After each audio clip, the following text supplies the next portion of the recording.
Welcome into an all-new episode of Panthers on Tap. I'm Curtis Rauen, joined by Ricky Raines, coming to you guys on a Wednesday evening, Thanksgiving Eve here. Ricky's already ready for Christmas. Y'all see Bryson is not with us tonight. He's already hanging out with family, so we gave him the day off. Ricky, good to see you in your festivity over there in Locked and Charlotte. loaded. I'm locked and loaded, man. Like, after the game on Monday night, I was feeling a little bit down in the dumps, right? A little bit of the blues, the old process blues. But I figured, hey, we got a show on Wednesday. The show must go on. Let's put a little bit of cheer behind the griping that I feel like we're gonna do. Good to see you, man. Bryson, hope he's having a good time with the family. You and I, we're gonna do this thing though. We're gonna talk about all the bad, all the good, if we can find some, and then a little bit more of the bad. We're just gonna bitch and complain, so get ready. It is Christmas time after all. Well, no, let's we'll dive into that. What are you drinking tonight? This segment is brought to you Yes. by Carl. our good pal Clay Wright, Carl Hungus. This is called "What Are You Drinking?" What's on tap down there, and whatever it is, I'm sure it will be better than whatever Curtis is drinking. Appreciate that again, Carl. Oh, I don't know about that. All right, I just have a regular thing tonight. This is my favorite winter ale from Highland Brewing in Asheville. This is the elusive Cold Mountain winter ale with spiced winter ale with vanilla, cinnamon, clove, honey. It is absolutely delicious. One of my favorite drinks. And a shout out to my mom, who's always in the chat and always watching the show. She's the one that got it for me down at Total Wine, thought of me. Nice to have Wow. family that cares, right? Yeah, look at that.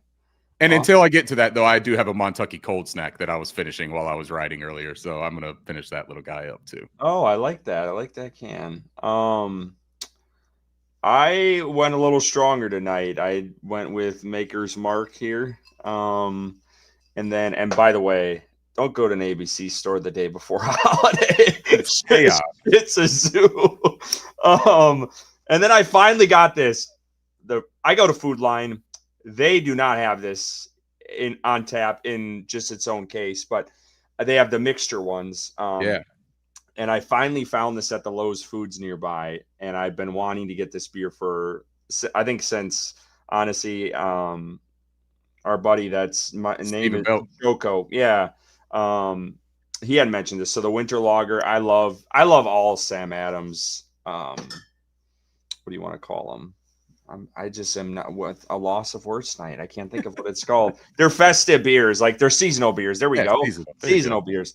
But yeah, that's one of my favorites. You talked about there's a place in town, your Fiddling Fish. They got a winter beer. It's called Ass Over Tea Kettle. If you ever get a chance, I don't know if they sell it in the stores during the winter time, but it is so good. And it's pretty damn strong. Like one or two is gonna get you going. So it's Look out for that. so that one's a good one. But hey, there she is, right on There she cue. is. Hey, I Mom. Was just Go talking. ahead. I was just bragging about you getting me the cold mountain that I'll be enjoying tonight for the show. Let's get into it, Ricky. And I don't want to give a general observation. I want to ask you what the hell is going on with this offense? And I know that's a very loaded and broad question, but there's a lot to unpack here. We saw it against the 49ers, but talk to me a little bit about what's going on right now. I wish that I had more definitive answers for why things are happening how they are. As far as the how, look, this is what we saw a little bit in New Orleans or against New Orleans in Charlotte. The answers, man, like it is a matter of when you come in with a game plan and that game plan is not effective against your opponent that you're playing that week. We have not demonstrated the ability on the offensive side of the ball, especially to be able to pivot off of that initial game plan and answer in real time. We have seen adjustments that have been successful, like against the Cardinals after the half. They came out and they took what the Cardinals gave them with the quick pass game, right? Cardinals were playing a lot of cover four. That's what we ran into again against the San Francisco 49ers. They were dropping 7 back in coverage on dang near every play. They blitzed, I think, like 8 different times. That's it. But they knew that they were dropping 7 back in coverage. And when we did find success against that, it was the underneath stuff, the quick passes. And that's what we should have been relying on in the pass game. But you got to set it up with the ground game. I don't think it's any secret by now, right? It's been 2 days since the game, and everybody has talked about the lack of the run game. Curtis, can't be stressed enough. That was the engine that drove this loss. In all honesty, man, not running the football cost us dearly. And I know they didn't have a whole ton of offensive possessions. I think it was like 49 offensive plays that they ran in that game, 46 offensive plays. 9 carries between your two running backs is not sufficient when they are averaging 6 yards per carry. It's just not good enough, man. That's what I saw. The missed opportunities from Tedero McMillan, Xavier Legette, drop passes, not knowing where the boundary is, those kinds of things. And those happen. The drop passes for T-Mac, they're first down conversions that we're talking about. That stops the drive, man. It stops momentum and it gets your defense back out there. And the defense did a hell of a job on Monday night. This defense played a well enough or definitely good enough game to win against the San Francisco 49ers in their home stadium. We had every reason to win that game. 3 turnovers they forced, and almost 4 with the Princely Umamielen forced fumble that nobody seemed to want to get on top of. They had every opportunity, Curtis, and it was wildly frustrating to see the offense come out and have no juice, to make poor decisions and have poor execution all day. Yeah, I honestly think the first drive kind of set the tone for the entire game of what this team was going to look like. You had them get backed up on a third down on a holding penalty, I believe it was, and then Dave Canales runs the draw play, and he got what he wanted pretty much. I think he wanted to go for it there, and he got it came up to about 4th and 3. It was kind of a shitty spot. But then he decides not to go for it when you are the team with the best completion percentage on 4th down in the league and the most percentage of 4th down opportunities in the league. And on Monday night in the spotlight, he shriveled up and punts it away. And that, I felt like, just kind of set the tone of where his head was at in that game. And then when you get the turnover and you have 1st and goal on the 1-yard line, and we'll talk about the play. But that decision altogether, don't put your team in that position. It was his best impression of Pete Carroll he could ever do. And that honestly, I think, was the difference maker in that game. You put up a touchdown there, and we're talking about a whole different ball game. And the momentum's on your side. Carolina created a couple more turnovers. That gives your QB confidence, the offense confidence. And from that point on, I was like, holy shit. And I know the game was close for the most part, but those big moments when you're playing a really good football team, and honestly, a really good football team that was trying to lose that football game on Monday, just missed opportunities is massive, and just poor execution. I thought there were some really bad play calls on Canales' part. But Ricky, I do want to start with that 1st and goal play because I know you've seen the all 22 on it, and a little bit more advanced when it comes to the football knowledge of some of that stuff. Did you like the call? Do you think it was the right call to do? Where is your mind when you saw that come out, and then obviously watching it back after the fact and kind of a bird's eye view of it? You know what's tough, man, honestly, is that everyone's going to say it was a bad call or that they love the call, right? There's not really a right or wrong answer. It depends on the execution of the play once it's called. Did they get a look that could have worked for them? Technically, sure. But what I had a problem with this play call, just from a conceptual standpoint, where you are on the field, right? 1st and goal from the 1, not from the 4, not from the 5, not from the 6, where you got the 10 yards of the end zone too, right? Or 5 yards of the end zone. You don't have that, right? You have it's 6 yards that you're working in. And to have that behind the defense is what you're trying to get to. That's not a lot of ground to have to cover for the defender, even if it is executed perfectly, even if it's drawn up. And Mitchell Evans, he got a free release. He got free run back there, right? But the tight quarters in that package, in that defensive package, you're talking about a jumbo goal line package. You've got almost all 11, if not all 11 defenders inside the box. They're sitting right there. They're bunched up. The amount of time it would have took for Mitchell Evans to clear that defensive wall, that's not a play that you run, right? So you're talking about throwing it where there are defenders in that vicinity. The passing lanes are going to be muddy.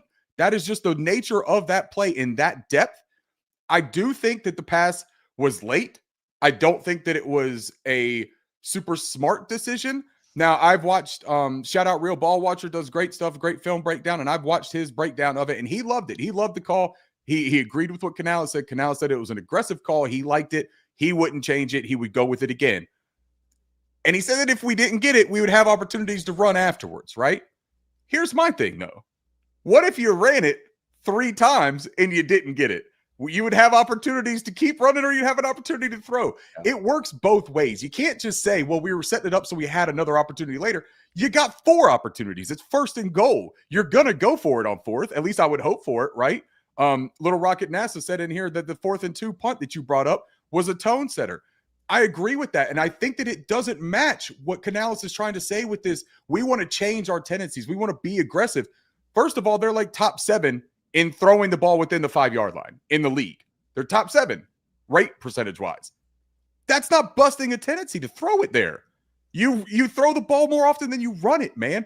Like, I just don't understand in a power offense with an offensive line that is built for that kind of moment where they're clipping off yardage on each run. You talk about the draw play they had where they got 13 out of 16 back or whatever. They got, or 10 yards out of 13.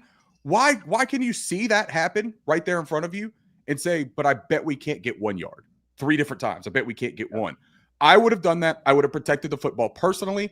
I don't think that it was some sort of like negligent call to call that play action and to run that play. I know that Tommy Tremble didn't do his responsibility to the T of the law that they wanted him to do that. He kind of faded back where they wanted him to. I wanted to ask you about that. I feel like he should have flattened it out more. For sure. He should have.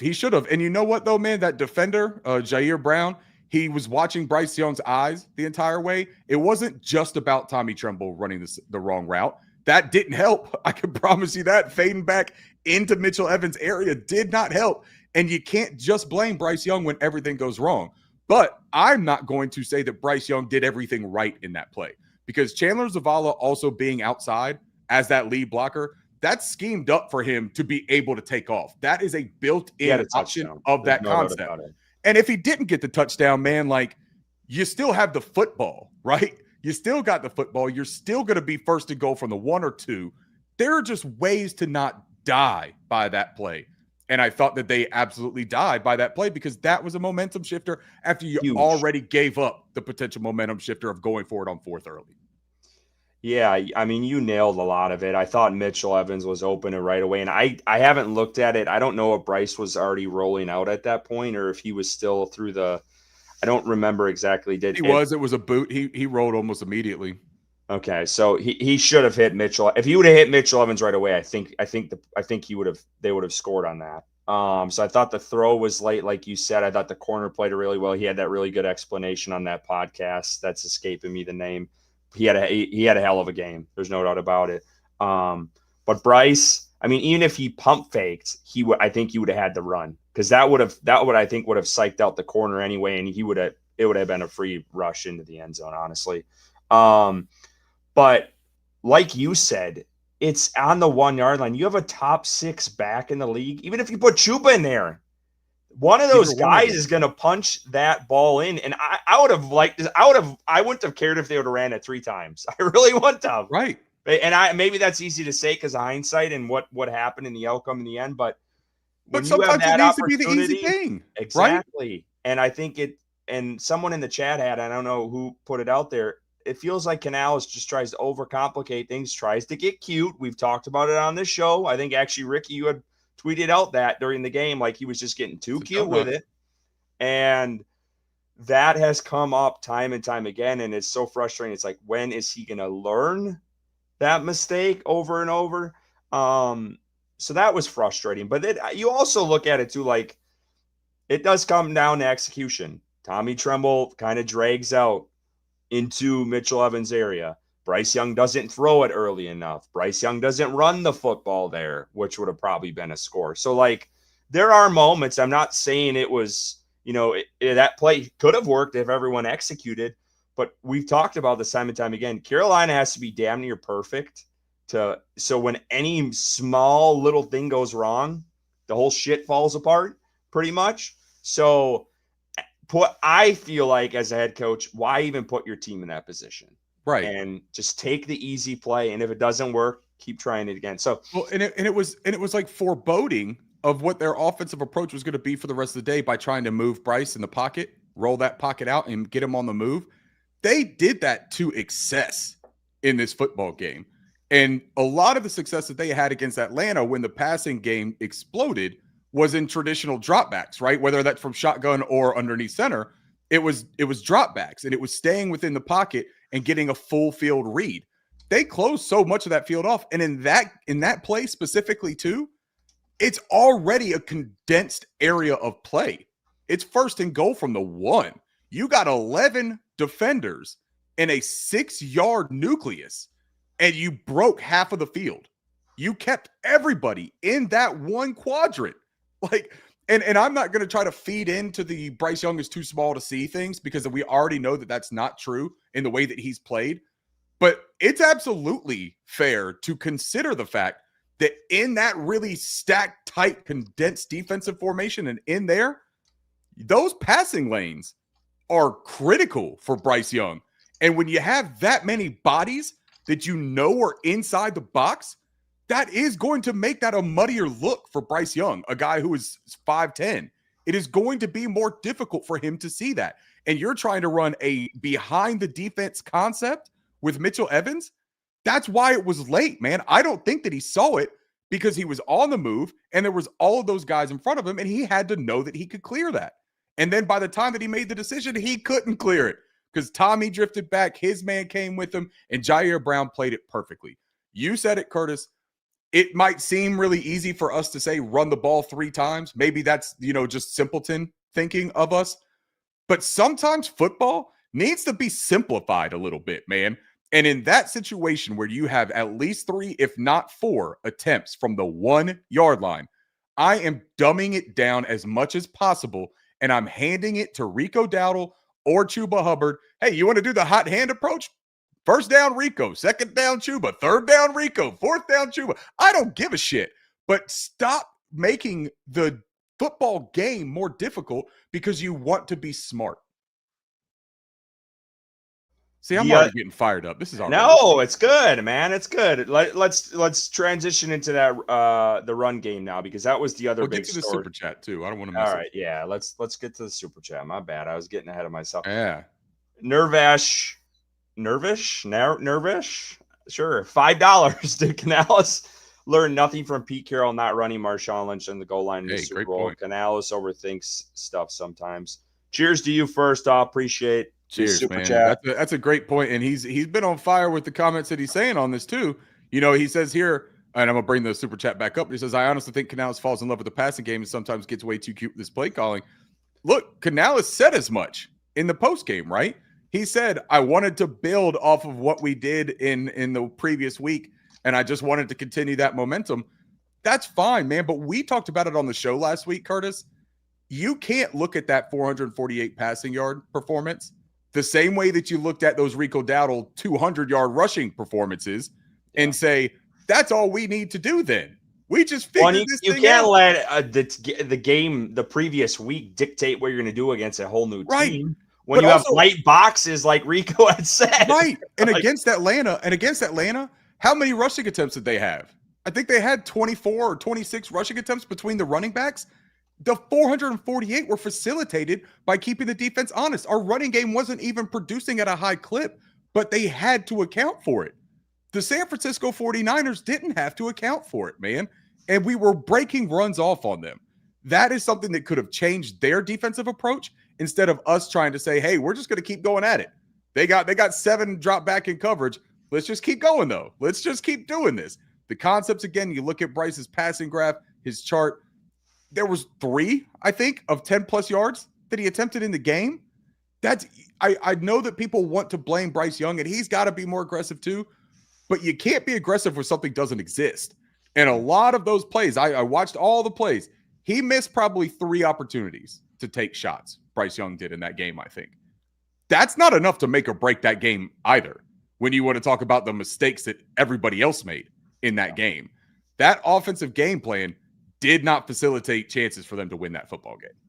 Yeah, and what's so frustrating about it, because the defense played so damn well, and Brock Purdy gave you so many opportunities to blow that game out of the water in the first half. Like that game could have been 21-0 or 21-7 going into half if this team was executing right. Dave Canales was not scared to run the football. When you had, the graphic says it, they had 5 to 6 yards a clip for 9 rushes. Ricky and I know we're jumping ahead of the third quarter, but you had pointed this out in one of your all 22s where you have the Rico crack toss play, I think it was. Only one that they ran of the game as well. 17 yards, and that was the only rush he had in the second half. Well, he had one more. He had one more. Like 2 plays later, he had one more. Okay. And it was on 1st and 20 that he gave him the rock one more time. One more. Then no more. But that was to open the second half where they're only down 7 points, man. And Canales tried to say that the game flow got away from them, and that they had to speed it up, and they had to go for it. That game wasn't over until it wasn't over. It 5 never was. 4 minutes left in the game. It was never more than 2 possessions. Do we not remember the Cardinals game? Do we not remember the Dolphins game? Do we not remember these games where they have come back and scored and gotten back into position? And a lot of those times, it wasn't just the passing game that facilitated that. It was the run game. It's a balanced offense, man. And it drives me absolutely nuts that we come up with excuses that aren't really fair and to Canales' credit, man, I'm not trying to pile on him, because to his credit, he spoke about it a little bit more today, and he took the ownership of this. I thought that was important. The verbiage that they used here, that he spoke to the team, he took the ownership.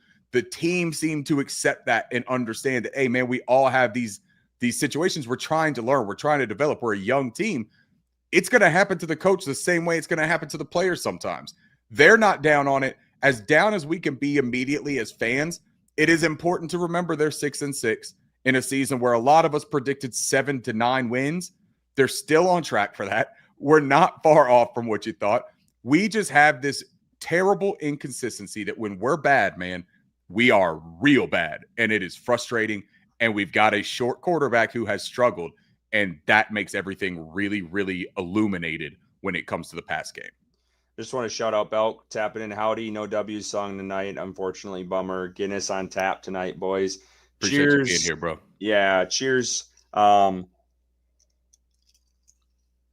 Pickle brings up a point that I was going to kind of mention too, and that's, he says all these things, but there was this one. I'm sorry.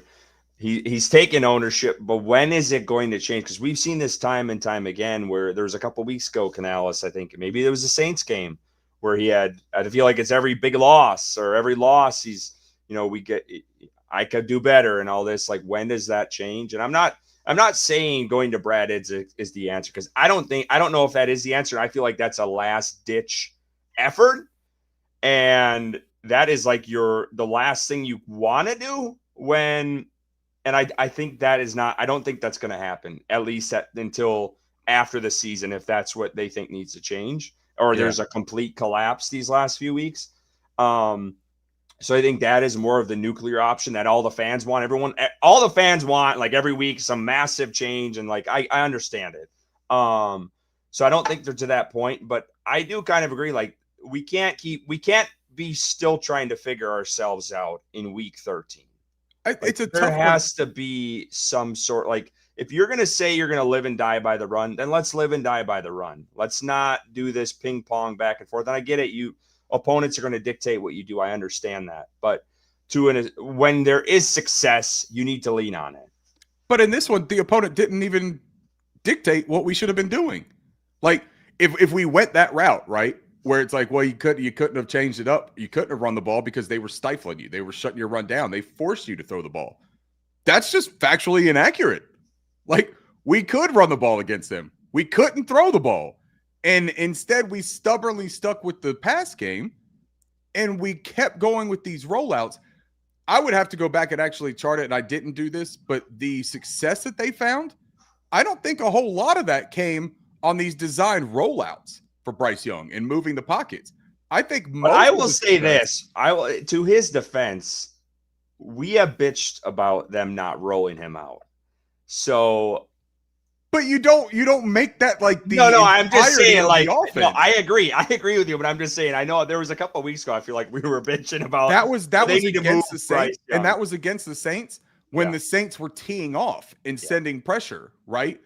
In this game against the 49ers, it is the exact opposite opponent that you would need to implement that strategy. They weren't generating pressure. They weren't getting after him. They're one of the worst teams in the NFL at generating pressure. Not one of, what am I even saying? They're the worst team in the NFL at generating pressure. Bryce Huff had a decent couple of reps against Icky, made him look silly. But the rest of that offensive line, once Chandler Zavala got hurt, man, and look, I'm not trying to wish nothing bad on the guy. He got injured. That experiment has to be over, Curtis. That's got to be done. Like, and I mean, like, the way that they cut DJ Johnson after the New England game, it was a fuck around and find out situation. We just found out again about Chandler Zavala, and he can't stay healthy. It's time, man. It is time to just go ahead, put that one in the industrial cooler, let it sit. Because Jake Curhan came in and was leaps and bounds better than Chandler Zavala was. The touchdown to Tedoroa McMillan, we were talking about, the traditional drop back, staying in the pocket as opposed to rolling out. That touchdown that he was able to throw was facilitated by Damian Lewis and Jake Curhan with their interior pocket holdup. And now Curran got pushed back. He was on skates for a second. And then he dropped anchor and he held up, man. He extended his arms and he held the I defender like him. and gave him enough time. And Bryce trusted it. That's the beautiful thing about this, too. Bryce didn't bail that pocket, man. He saw Curhan recover. Look, you're going to lose some instant reps, right? You're going to lose quickly sometimes in the NFL. These guys are skilled. He recovered. Some of the best wins of offensive linemen are recovery wins. He did that. Damian Lewis held his own and dominated on the other side. Bryce trusted the offensive line, delivered a strike from the middle of the pocket, and that was the touchdown. All the other ones where you're trying to roll him out, you're opening up the defense to be able to come to that point, man. Like, it drove me nuts. It didn't make a whole lot of sense. Even if you want to throw the football, there's better ways to go about throwing that football. And they just seem to be really, really overwhelmed and outcoached in that game.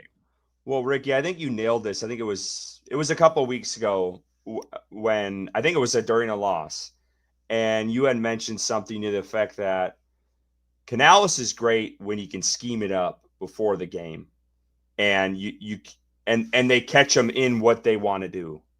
But when you have to adjust in game, it almost takes Canales a game to realize it, and then he adjusts. And I feel like that's what happened this game. They wanted to come out and do what they did against Atlanta. It wasn't working. They should have went to the run. They didn't, and that screwed the entire game up offensively. Because if they would have leaned on that run game like they did in Dallas, where they were literally running Rico to the ground, and even putting in Chuba and mixing him in, I think you might have had a different outcome in this game. And Canales was stubborn enough not to switch to that. And the frustration came out, the Dowdle, swirly eyes look at a couple days or Tuesday, whatever it was morning, that came out. And I think that was Canales' stubbornness. And that is, I feel like, come up, and you've called that out a couple weeks ago. And I feel like you're seeing that on display again, where he needs to be able to change what he is doing in game, because it is continually hurting the Panthers. It's a very difficult stretch to navigate, in my opinion, at least, when you're talking about a young coach finding his footing, right? Because there is very much truth and merit to the fact that he is trying to learn on the fly while being responsible for the entire team as a head coach as well. But what makes it difficult to swallow for a lot of fans, and why I won't blame people that, are like, hey, I'm not sure about Dave Canales. I don't blame people that aren't sure about Bryce Young. I don't blame anyone that's not sure about a single thing about this Panthers team, man. I think that's crazy to sit here and be like, we know for sure about any of these guys because we're 500 coming off a year where we won 5. We haven't done anything to be sure about it. But when you see other young coaches in the league, right, that have a forte in their specific side of the ball, because it's not just offensive guys. You talk about Mike McDonald out there in Seattle, right? A guy that I was really high on and that I loved. And you talk about instilling a culture. You talk about having a team that plays the way that he coaches and his personality, right? there are people that can make it happen and that make it happen often, Curtis. Like, it's not rare in the NFL anymore. Now, that doesn't mean that every young coach and every first-time coach comes in with guns blazing. You've seen Callahan's already gone in Tennessee, right? And he comes from a lineage of NFL coaches. There are examples on both sides, but when you see these young guys who come in and have instant success with franchises that are down in the dumps, D'Amico Ryans comes to mind, right? They instill what they want to do and their team adopts to it and they get success. All Panthers fans need, to be completely honest, is a string of tangible, real success that looks similar to the rest of the NFL for half a season or 3/4 of a season. And we don't get that for even 2 or 3 weeks at a time. And that is a very difficult pill to swallow, I think. Well, and I know I remember giving the Monday Night Football crew some shit because I felt like they were just dogging the Panthers pregame. But after the fact, I'm like, everything they said was right. Like, Yeah. this team is so inconsistent. And it's one week you beat Atlanta. The previous week you lose to a really bad Saints team with a rookie.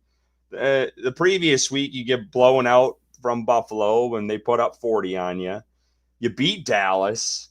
You slow play the Packers and make them play your game, beat them. So like they've had some big moments and play teams hard, but then they lay these eggs against these other teams and you're just sitting there scratching your head. So I get it too. Like, I think it is, I don't knock people for, criticizing at all. But man, like, they need to figure this out. And I think Canales has proven, like, it seems like they do have a bounce back usually after a really bad game, but you're also going up against the best team in the NFC right now. So it's really hard to have a bounce back game with all the injuries that are piling up and everything else. So like, do you start to go? And I think someone asked them like today, how do you keep your team from going down this rabbit hole and this thing snowballing? And I think Yeah. that's going to be huge for them. And they're very, really lucky they have a bye, because if that does happen this week, you at least have like a little buffer in there to try to situate things during the bye week. But it's going to get ugly quick if this thing is a massive 40-point blowout this weekend. I like what Canales said about this is why we treat every game the same, right? Is so that you don't get the two highs, the two lows. Every team does that. And I've seen people say this team can't handle success. Like, they don't know how to win. Sure. But like, how do you get to that point, right? You have to just win enough that it becomes regular. I think about, like, look, when you were like 18 or whatever, right? And you started playing the lottery, little scratch offs or whatever. If you hit a scratch off for $1,000 when you're 18, 19, 21 years old, whatever it is, did you take that money and put it in an investment account, right? Like when you were a young kid, poor, needed money, never won shit in your life. Did you go and you take that money? You're like, hey, my kid will be able to go to college one day if I roll this over into a Roth IRA account. Like, I'll start accruing some real interest here. Or did you do what my dumbass did and you take 800 of the 1,000 and buy like a go-kart and paintball guns and shoot your friends driving around the neighborhood? Like, that's what you do, man. You don't know how to deal with success. You don't know how to deal with winning until it becomes a regular, constant thing for you. And this team has to get there. I do still believe very much in Dave Canales' leadership and what he builds from a foundational standpoint with his relationships with the players, instilling belief, trust, all of those things. I think that that's real. I think it really is, man. And I've had my doubts about that. But talking to people around the team, hearing the stories, hearing the players, I really believe that they like Canales and not just like, hey, he's friendly, he's our pal. They like his coaching ability. They like his ability to connect. The X's and O's, though, have got to start making sense because the nicest people in the world could be unemployed too. I want to talk about Tetero McMillan. You touched on it earlier, but I want to focus on first him, and then we'll go to Leggett. But McMillan it's become a string here now these past couple games where he's had some drops in these games. And if this was and I get it, like, he has been leaps and bounds above Leggett. But if this was Leggett last year, I mean, we're talking similar type drop numbers here. I don't know about they're as key as they were of Leggett's of last year, but you talked about that third down. That was huge in that game this past week. And I know it was only like a 3 or 4 yard 3rd and 3 or 3rd and 4 on that. I think it was late in the game where he dropped it. but these start to pile up. And I know McMillan talked about today, he's as surprised as anyone about all these drops because he didn't really have much of that in college. Do you think he's in his head? Like, what's going on with him? It's just a little bump in the road, and you don't think this is going to be an issue, for the future, I guess. Some of the drops that he's had, especially on like the high point contested catch situations, have been a technique thing. We've spoke about it multiple times on this show, right? That it is the approach that he has, and he goes up with the right approach, hand over the top. He goes up diamond technique, but then he reverts back to this underhanded technique of catching the ball. I don't know why he does it, but he did do it in college too. He was able to reel in most of them, but the technique stuff was there for Teteroa McMillan. I think it's something that he's just going to have to figure out. I don't know that it's necessarily in his head. I think it's just a technique problem, man. And he's got such strong hands. He's got such a wide catch radius that like you want to be able to feel comfortable and trust to go to that. But you bring up like he's leaps and bounds better than Leggett. I will say this too, though, man. Xavier Leggett didn't get the targets at a volume like Teteroa McMillan is getting right now, right? Even when he was the wide receiver one, when he was the X. Yeah, but McMillan is getting open. McMillan is getting open. No. I'm not trying to say that like it's not a difference. I'm not trying to say that Teteroa McMillan and Xavier Leggett aren't the same because they didn't get the targets. I'm just saying that when you don't have the opportunity to produce, we don't know if Xavier Leggett had drops and his drops were detrimental last year. That seemed like a mental thing to me. It definitely felt like he was in his own head and the confidence. I know he was dealing with a wrist injury. He had a foot injury going on. Maybe those things were realistic elements that played into his poor play at times, but he also made some really nice plays. He also showed a lot of flashes. Teteroa McMillan has shown more, and he's done it on a more consistent basis, but he's getting volume targets too. These drops are going to start becoming a real detriment to continuing to pepper him with targets, in my opinion. I think you're going to have to start looking at, hey, we had a lot of success when we targeted nine different receivers had receptions. I think we did have 7 or 8 in this game that have receptions, but like 4 of them had 1, right? Like we had like JT Sanders technically caught a pass. I don't think he wanted to. I think he wanted to give it right back because he didn't look like he wanted anything to do with it when he did catch the damn thing. That's a whole nother thing. You almost got me real angry. I was about to be red as Santa Claus up there when I started talking about JT Sanders because I'm pissed off about that one. But I think that for Teteroa McMillan, I don't know that it's a confidence. We'll talk about him. Don't worry. Yeah, I don't know that it's in his head, man. I think that Teteroa is going to be okay. I think that it was a bad night. I don't think that he's had a ton of bad nights or bad games. I think he's had bad moments, and he's bounced back a lot of times in game, right? Mm-hmm. We've seen him drop passes and then score. Yeah, he had the touchdown. Yeah, he had 2 the touchdown. And he had the 2 touchdowns against the Cowboys after dropping. And it was nice to see him get that touchdown this past week because that was that. And you know what, though? That going a little bit. That pass, too, was an over-the-shoulder catch that facilitated one style of catch, right? But it's those other ones where he has to choose the correct technique and maintain that technique from the catch point through the catch phase. And he has a tendency to waffle on that, if you will, and change it up at the last minute. But I'm not worried about Teteroa McMillan. Teteroa McMillan passes the eye test without any kind of trouble for me, man. He's a stud. And you know what, man? When we talk about this stuff, Curtis, if he drops 2 or 3 passes a game and catches 9 for 2 touchdowns, you got to live with it. Like, it's not what you want, but you live with it, man. Like, if he starts making the touchdown plays and the big plays on a consistent basis, is what it is, man. Let's go to the flip side here with Leggett, because I don't know what it is, but this guy cannot stay in the field of play. And that play, you highlighted it. It was what, fourth quarter? Like 5 minutes left. Yep.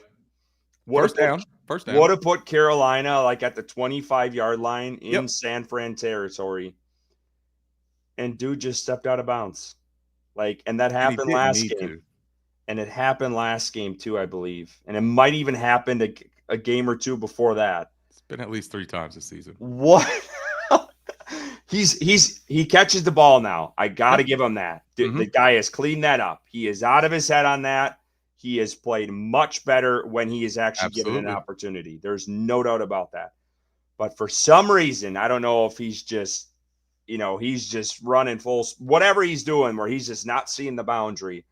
But he's got to knock this shit off, because that play that could have put them in within, they might have went down. That would at least put them in field goal range on that play, I believe. That was, realistic field goal range, not when you ask a guy not to the kick a 57 58-yarder. Yeah. God damn it. So, but just your thoughts on this? Like, how do you fix this? I don't know. That was a crippling play. You talked about like the set the scene a little bit, but what comes after that was what's almost most important, right? That was a play where Bryce Young evaded pressure. Pressure got to him on the outside from Icky. Bryce felt it beautifully, extended the play, gets into the second play phase, which is where Bryce has excelled a lot for us this season, last season. It is his magic, right? It's what you don't want to ever coach out of Bryce Young. He does it. Xavier Legette does a really nice job. We talked about this last week a little bit, that the rapport that him and Xavier Legette showed on these second play situations is encouraging to me. Like, Xavier Legette seems to have a decent feel for where to go when Bryce Young starts moving to come back and provide a friendly target for him. And he did a good job with that. He got separation from his man. He comes back. But you cannot, there was no physicality to it. You cannot just not know where you are on the field. I mean, it is essential to the game to be in bounds. I know that sounds really basic and rudimentary. It is essential to catching a football in the NFL to be in bounds. And that play right there was so devastating, because the following play, they moved it back to the 41, 2nd and 10 now from the 41, 4 minutes, 45 seconds to go. The next play was an 8-yard sack. Puts them at the 49. That is where they ended up trying to kick a field goal, which, again, I disagree with that coaching decision. I don't think that was a smart decision. I understand it's 11 points. You got to score 2 times. Might as well try to get one now and extend the game. No, you don't do that. You don't put that on your rookie kicker to kick a 58-yarder to continue the game when you got a third-year quarterback that you drafted first overall. You got a first-round wide receiver. You got another first-round wide receiver. You throw the football. You've been throwing it all damn night. Now you want to tuck tail, get in your turtle shell? No. I feel like Clark Griswold. No, we're all in this together. Like, this is something you need to work through as a team. You don't put that on one person. And so I didn't like the decision, but that was a crippling moment in this game. One of many crippling moments. But for our guys that we invest high picks in and that we have high expectations in, we can't have that. And this is a thing. I don't think it's all on coaching. I'll be completely honest here. When you make those kinds of mistakes, I typically would attribute that to the player, because that's your responsibility. You're the one playing, man. You can't do it. But there is something else that's going on that they've got to figure out, man. If it's Xavier Legette just not having the awareness, that could be a big problem that lasts for duration. And Joko, we'll get to JT after this super chat, because we got to get better at the super chats. I'm sorry, y'all. This has been a while. So Michael Mulhoff, 7637, $5. The Saints loss was a huge warning sign given the situation. A competent coach does not get dominated at home to a division rival. Too many red flags. First off, cheers, sir. Cheers, Michael. Go back to the beer. I did finish that glass of whiskey. You're welcome. Good job. Attaboy. Curtis, I agree with Michael. Like, we knew that Saints thing was a bad thing, but I also really had hoped that it was one of those, you caught me flat-footed and you threw the perfect punch, right? And you put me on my ass. But in any other fight, I'm on the balls of my feet and I'm watching, right? And I know my opponent. This one, this week again, felt very reminiscent to the Saints game, where the approach was not adjustable for this team. And shout out to Ejiro Evero, because he came with an approach. Hey, we're going to get to the defense. Okay. We'll talk about Don't get excited. I always do, man. I got Christmas lights in the background. We got to talk about JT Sanders. And I know Ricky's going to go off, so I'll just say my stuff real quick. I probably won't. I only have like 2 words to say. But for a guy who pounded the drum for him, he has been disappointing, to say the least. Catching the ball, he's running in quicksand. That block attempt, we all know the play, the Chuba Hubbard screen pass that he just decided not to block and just almost looked like he was running a route there. Awful. At least give Chuba a chance on that play. I don't know if it would have scored. We don't know that. It might have, because I think if he would have sealed the edge, it might have given him a lane to the pylon. But you gotta put a block up there. And that was brutal in this game. And I've harped on this, I think, more than anyone, at least fan wise in a podcast that I'm aware of. This tight end room is just it. They have not figured out this tight end room since Greg Olsen left. And I don't know if they still have the answer in this room. I do think Mitchell Evans has some promise, but they don't give these tight ends enough opportunity. So it's really hard to read what their even impact on the game besides blocking. But man, this tight end room is disappointing across the board, to be honest with you. And Tommy Tremble has flashes, and then you see plays where, I'm sorry, but I think on that 1st and goal, he did not help the situation whatsoever. And then you have plays like JT Sanders where he catches the ball, there's no yak after, he's slow, and then you have a miss. There's yak. It's just mine because I'm throwing up. And then there's just, I'm not going to block the dude. So, yeah, it's frustrating because I did have high hopes for JT. I thought he had a promising year last year. And honestly, ever since that neck injury, he is just like, he lost weight in the offseason. There was this, like, everyone's like, man, he's going to be faster. No, he's slimmer now, and he can't. Guys are getting by him. Guys are getting through him. Like, it's so, I don't know. It's disappointing because I've had high hopes, and I thought maybe he would be the answer for this team at tight end. And yeah, it's been disappointing. It really has.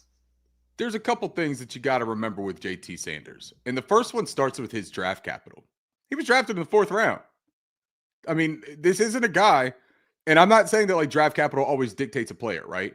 But like fans sometimes fall in love with prospects. And I remember that draft period. And I had everyone said he was going to be like, that was a good steal. Not everyone. Of the 4th round. Not everyone. No, I know you weren't. I know you weren't. And I'm not trying to like, pat myself on the back with that. You threw me a curveball. This is not where I thought you were going with this at all. Well, no, but listen, like 4th round pick, right? Like the expectation shouldn't have been for him to come in and transcend that tight end room and completely redevelop the approach that Dave Canales could be able to use this tight end room differently. You said it though. I don't know if Dave Canales would ever even know how to feature a tight end. I don't know. They do scheme open the tight end at times. There have been moments I really like the concepts that they're doing. I have considered them. Does Bryce Young feature the tight end as a QB? Well, if they're not drawing up, they're not scheming up looks that are like I'm seeing even at Alabama. No, but I mean, again, in college football, like he had a stable of blue chip wide receivers with 4.3 speed. That's who he threw it to, and that's who I would have thrown it to too. Hell, but JT Sanders was not a blocker coming in. He was a guy who, if he was going to make it, it was a guy that could work the seams and offer a red zone target and play it vertically. He was never a yards after catch guy. He had a couple of moments in his rookie season that made people think that maybe that's not accurate, actually. Maybe he can. But I have seen a lot of players have 1 or 2 moments of doing something out of their forte. But they always revert back to who they are for the most part, right? What they're good at. And that doesn't mean revert back to being a bad player. It just means revert back to what their skill set is. You get an opportunity, and JT, he hurdles a guy and then has green grass in front of him, so he takes off. And everyone's like, holy shit, look how fast that guy is. Straight line speed for an NFL player. You're going to look pretty fast. Mike Jackson looked pretty fast for 30 yards, right? Like, that's the way that goes. Moving lateral east and west, what are you going to do with the ball once you catch it? Can you make a cut and go? Do you have the athleticism to do that? JT Sanders has not, and he does not possess that athleticism. It does not matter what he weighs. It doesn't matter, dude. That's great that he's lighter, and it was supposed to help. We talked about it during the offseason. when everyone was up in arms about that. It was like, man, the athleticism that he's going to add to this is crazy. This dude's going to be, he looks like a wide receiver. And remember what we talked about, Curtis? I was like, I'll believe it when I see it. But like, I've never seen him be ultra athletic. Tommy Tremble is ultra athletic. Like literally he is. All of his testing, all of his abilities. Tommy Tremble is a athletic dude. Wildly athletic. But he's inconsistent. No, he's inconsistent. I'm just talking about what he possesses, what he offers. Tommy Tremble is the most athletic tight end that we have on that roster.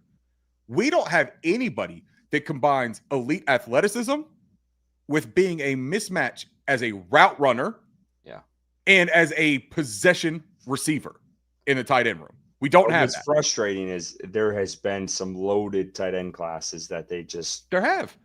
And they don't either touch or they miss on.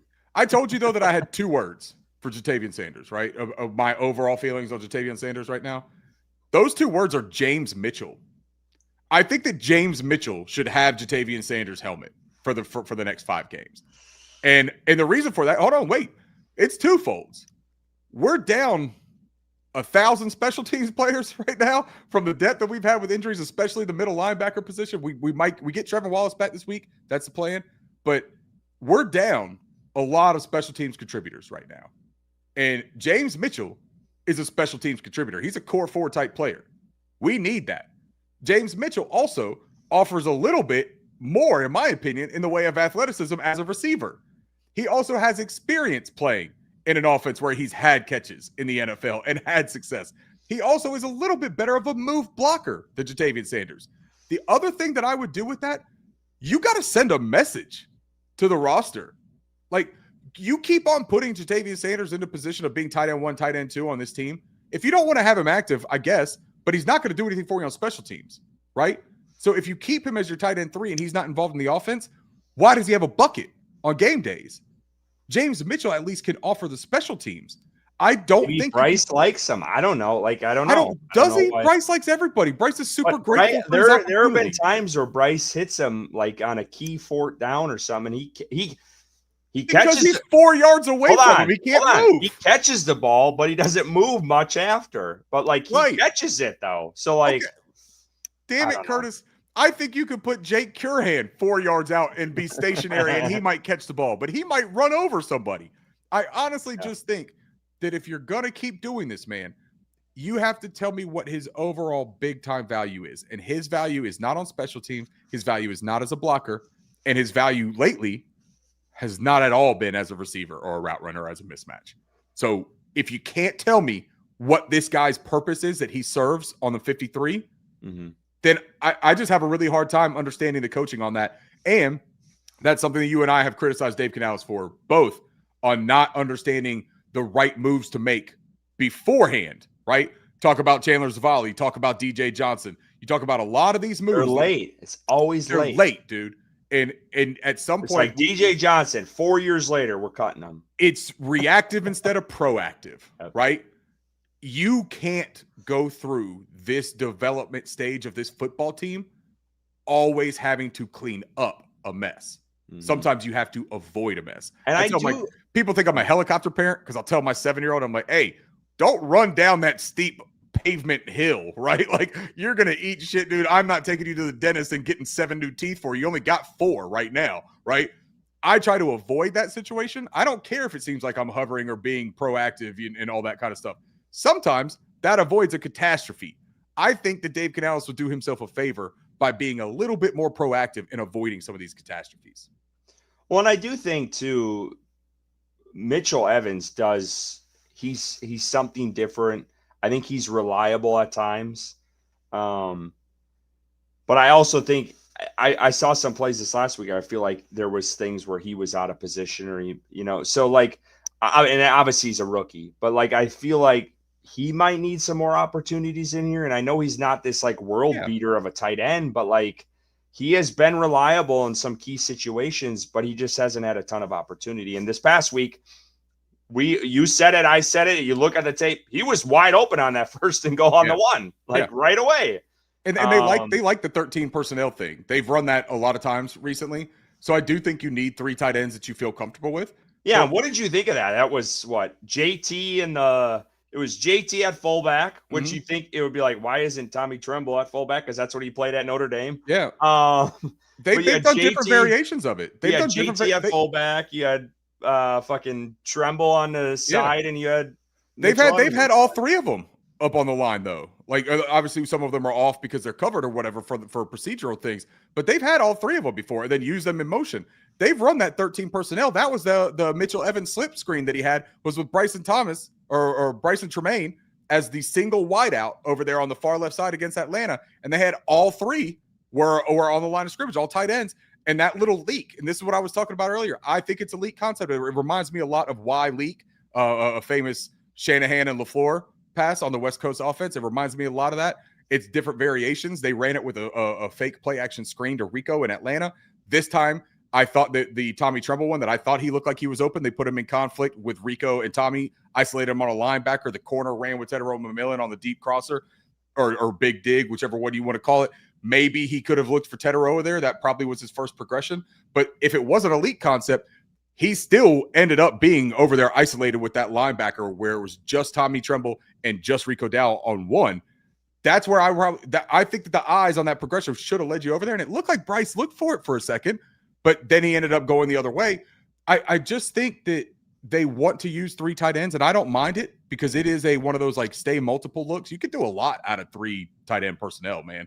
Like I really enjoy that, and I think that that's one of let's get some viable guys in there. But James Mitchell, I think, can open that up a little bit. Like I think that James Mitchell should be in there. I want to get to one question real quick though, real fast. And Pickle, I love you, man, but you said would it be better if JT switched to wide receiver? I cannot tell you how bad that would go. You got to take. You could take the who was that guy a couple of years ago? They brought in that switched to a wideout. Or went from wideout to tight end. Who was that? Come on, help me out here. From the Jordan Eagles. Matthews. Thank you. Jordan yes. Matthews. Yeah. Jordan Matthews was tremendous. He was a great guy and a much better player. Pickle, I love you, bud, but absolutely not. If he goes to wide receiver and they give him any snaps at wide receiver, we are toast. All right, we're moving this along. Let's down. go to the defense. We've talked almost an hour about this offense. We're 2 minutes away from an hour. We haven't even touched the defense, who showed up out of the locker room in this game. They showed up with 15 minutes left in the first quarter. They were on that field and played outstanding football. And we got to shout out J.C. Horn and Mike Jackson because they both had a day, both played really well. J.C. Horn, we talked about last year. He is playing his best football right now. And I know he's concussed this week, and he probably will not play against the Rams. I don't want to speak for him, but it's leaning that way. But he's got, 5 interceptions? I think that's tied for the lead in the NFL right now. He is playing outstanding football. And I don't know, Ricky, I'm sure you saw the breakdown where, they ran a play that was very similar early in the game. Yeah. And then they ran it again later, and it was the second pick JC had, and he knew what was going to go on because he was the boundary corner. He came off his spot. Yeah, that wasn't even his zone.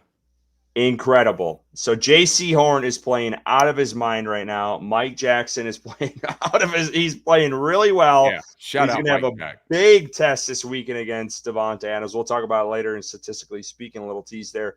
But let's talk about this defense because this secondary, outstanding game by them. It's one of those, I wrote it in one of my articles this week. Normally you say, but at what cost? Right? Like you played well, you won the fight, whatever it is, but at what cost? No. We got worked despite our defense's terrific efforts. And at what cost? Because we done lost half of them. Like J.C. Horn was outstanding. I mean, the 2 interceptions that he had, the first one was a pretty easy one, I think, for him. And I don't want to say easy, right? He's thank you, StreamYard. It's not that he's like, it was you never seen those? You do like little things and they give you all kinds of little bubbles. But it's not easy. I shouldn't have said that. That's the wrong word to use, right? He's an NFL player making an NFL play. It's not easy. Simple process-wise for him, I think. It made a lot of sense. And he was covering his guy. He was in his zone. It was a straightforward interception. That second one was a wild hat tip to J.C. Horn's mental ability on the football field. It was like Cam Newton, you watch film too. Like J.C. knew it, man. And what a play that he made. to peel off of his zone, come across. Brock Purdy didn't have any idea it was going to happen because why would he? Why would he think that JC was going to do that? That was just one It of those. was Luke Kuechly-esque to Yes, man. me. It was That's just what one of I those. got. It was just one of those individual plays by a player that you just have to sit there and say, nah, man, like there's nothing anyone else could have done. That was a heck of a play by JC. He returned it, got some yardage. Lose him with a concussion. You touched on it. I don't think there is any way. Nowadays, with this league protocol, it is damn near impossible to get back on a regular week through protocol in 1 week. He was seen on the sidelines throwing up, and we played on a Monday night. I don't think so, man. Claude and Cherylus, I feel similarly about. I don't see either of them getting out of concussion protocol played well for this too. game. He played solid, man. I think that getting Trevin will help a lot there. But Mike Jack, let's talk about Mike Jack for a second because we highlighted him last week too. And we made sure to give him flowers because JC's easy to say that you want to give flowers to. He's one of the highest paid corners. He has a, following of fans here that are South Carolina fans. He's got the lineage of his dad, and he has played tremendous when he's been healthy. The only question that fans ever had about JC was, can he stay on the field for enough games to make the impact that we know he's capable of making? Mike Jackson, on the other hand, was a guy that a lot of us were like, yeah, Band-Aid, it'll work. Like you got him for peanuts, and now he's starting. We'll give it a shot. Like, but we got to improve that. We got to get better than Mike Jackson. I'm a level with you, Curtis. I don't think there's a better cornerback too, other than maybe that duo in Philly and the duo in Houston, than what we have right now with Mike Jack and JC Horn.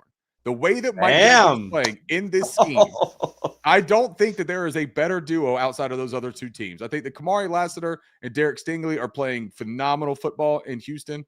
And I think that Cooper DeJean and Quinyon Mitchell are tremendous football players in Philadelphia. I don't see anyone else. I don't, man. And that is testament to how well Mike Jackson's playing. Now, is it because of the scheme a little bit? I do think so. I think this is tailor-made for him. And it allows him to do what he's really good at, keeping everything in front of him, playing downhill, right? But that doesn't mean that he's not still tasked with doing it. CJ Henderson played in the scheme, right? And he's way more athletic. How did that work out for us? He was fast as shit. He got smoked. Don't mention him. He might be coming back with all these injuries. Look, I don't know, man. But I just really think that we should be grateful on this Thanksgiving week. I think that we should be very thankful for Mike Jackson and the way that he's performed here in Carolina, the way that he's answered the bell, what he does for the community too, man. I mean, this dude just did his turkey drive. I'm a huge fan. If I hadn't just bought a Nick Scorton jersey and jerseys cost $150, I'd probably have a 2 jersey in my closet right now too. And that is saying a lot because it is difficult for me to trust wanting to like buy a jersey from players of Carolina that are always gone in a year or two. Yeah. I hope Mike Jackson sticks around, man. I really, really hope he sticks around. You shore up the depth behind him. You shore up the versatility. Corey Thornton get better soon. That's a huge loss. Yeah. But I thought he played well too. Yep. I thought he played very well too. And what about that just subtle switch over? I mean, it was JC Horn, Mike Jack, Shaw Smith Wade, and then just out of nowhere, they just started playing last Thornton. Couple games. Yeah. Played last in couple Atlanta. games. As much as we I like him, man. I am so pissed he got hurt because as much as we make fun of it, Curtis, they really do value practice. They really do care about practice. And all reports you get from reporters or from coaches and players, Corey Thornton's a dog, man, in practice. Like he's making plays on a regular basis. They like him. They trust him. He's got that inside-outside versatility, which we saw in relief. They throw him over there and operate on the boundary, let Mike Jack operate the field. And it's a shame that he's not going to be able to go because I think it also freed up schematically. It did some cool things. Shaw Smith Wade's still playing, but he got to do a little bit of safety stuff. Yeah, he's playing deep a little bit. And you know what? That works for him. We saw that at FanFest, right? FanFest, yeah. That's right. So, I mean, it opened some things up. And what sucks now is you're going to go into this game against the Los Angeles Rams, which we'll discuss.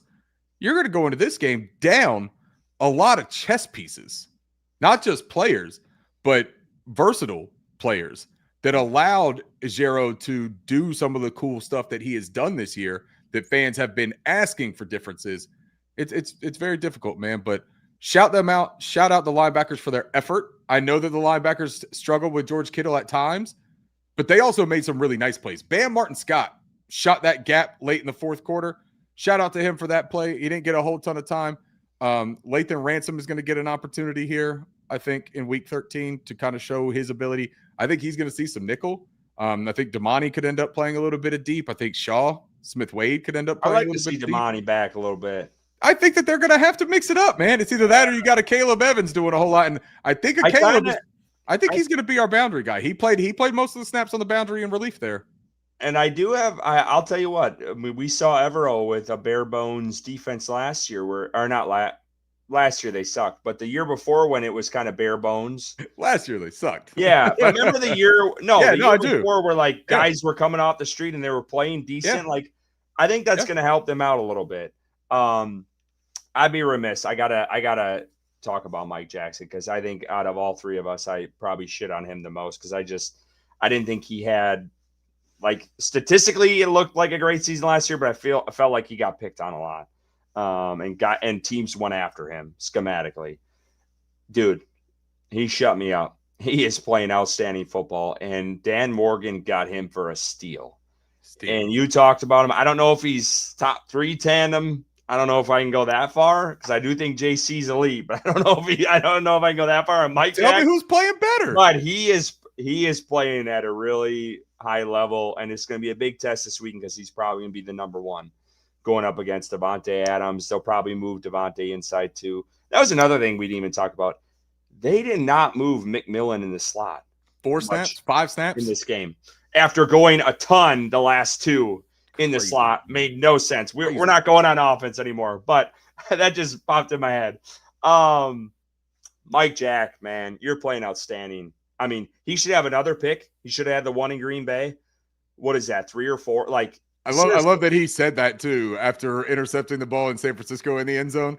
Camera gets to him and he's like, "But I can't catch." Yeah, I love it, man. Like he's one of those dudes, man, where he holds that stuff with him, right? Yeah. Like because he knows, man, that his journey is not a glorious one, not one that like everyone is sitting there like, "Oh yeah, man, this guy's been a stud for his entire career. He's an athletic freak. He's so phenomenal." No, this guy's had to grind to get where he is, and it's showing for him, man. But I like that dog mentality. You know who else was a dog in the secondary for the Carolina Panthers that had a very similar chip on his shoulder that took it with him everywhere? Josh Norman. And I'm not saying that Mike Jack plays like him because he don't have the explosive athleticism. He's different. But the mentality though that he brings to the defense. It's just a very similar mentality. You know what it reminds me of as personality? Al Harris? God, and he's escaping me. I thought you just wanted to say Al Harris. No, the former Panther. Come on. Ken Lucas? Went to the Philly. James Bradbury. Very similar, like just even keel, not a ton of emotion, quieter dude. And corners like to talk a lot. Yeah. Mike Jack is just that I'm not saying I don't know play style. I don't think matches up. Nah, Bradbury was much more of a man coverage guy. But he is just so like just yeah.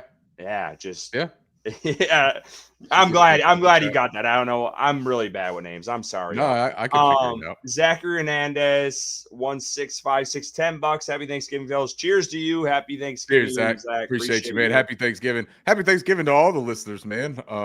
Appreciate all y'all being in here. We didn't really hit that off the top. I'm sorry. But I figured we would talk about it later, though. We wanted to get into all the disappointment stuff, but like it is really fun. We still haven't gotten to your buddy Merrick yet. We're getting there. No, I hope cheers, Zach. Appreciate you, man. I hope Canales finally follows through the execution, runs the ball, and has faith in Bryce. I do too. I just want him to, Zach, to adjust because there's all this talk this week. Run the ball. What happens when the Rams stop the run this week? What are they going to do? Like, he needs to adjust. He needs to get out of that. Because I'll tell you what, they got folks listening to Dave Canales' press conferences all this week. What is he going to be doing? Their whole little scout team or whoever's doing all that stuff. And they're going to be listening in. And we'll talk about it statistically speaking because Ricky knows it. I don't know. I saw the Rams last weekend, or was it they played Sunday?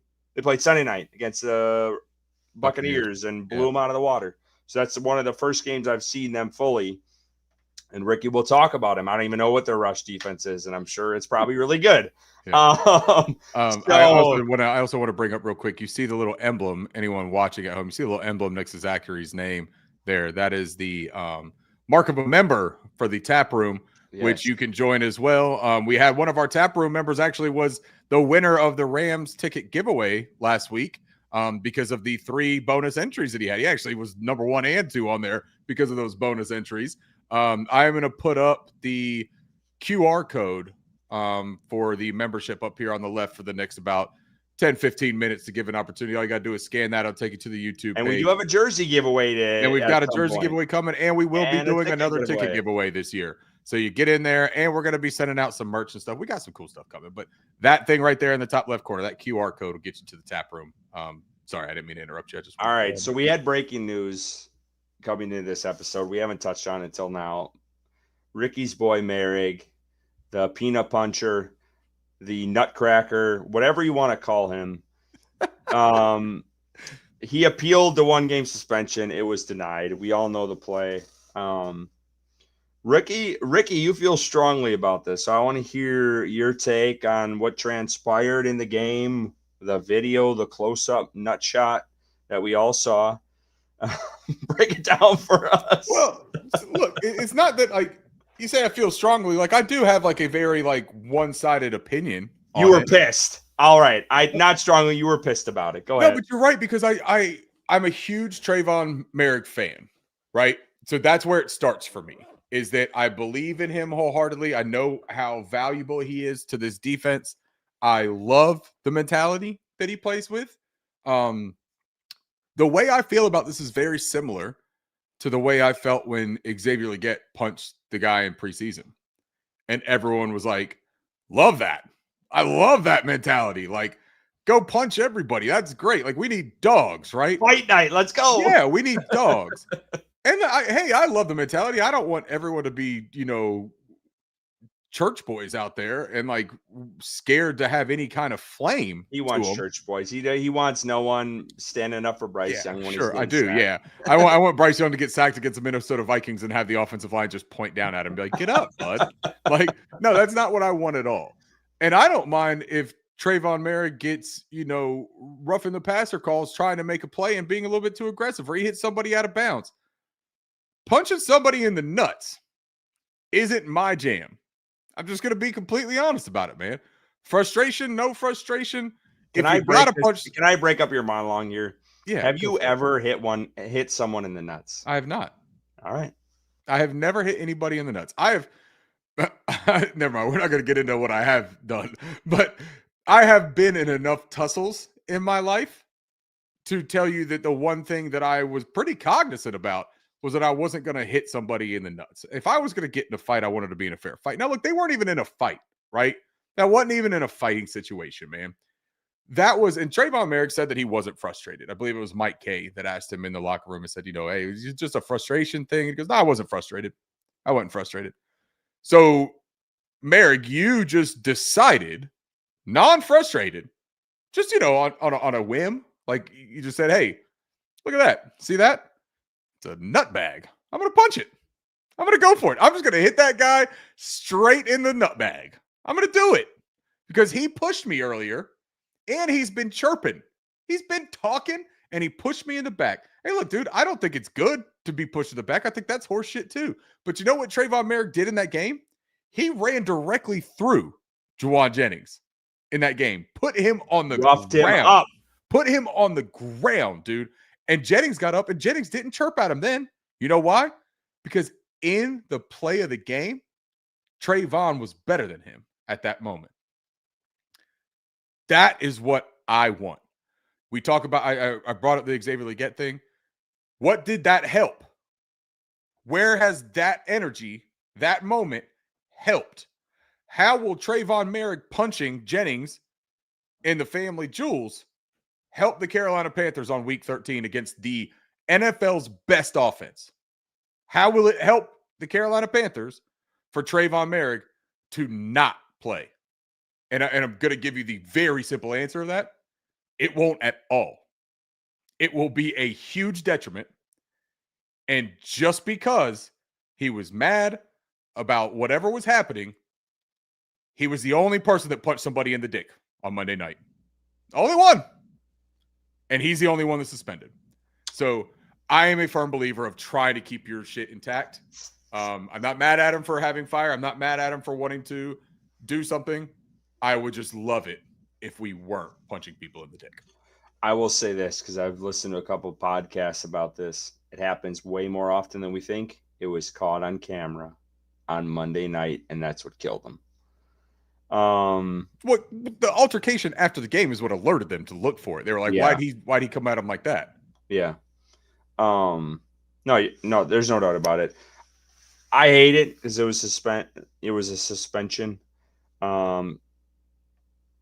I honestly wonder if he would have been suspended last year because the NFL has put a focal point on sportsmanship this year, unfortunately. I mean, not unfortunately. That's a good thing, I guess. Unfortunately, the NFL really is. Hey, I'm a couple beers deep in a Maker's Mark in. Give me a break.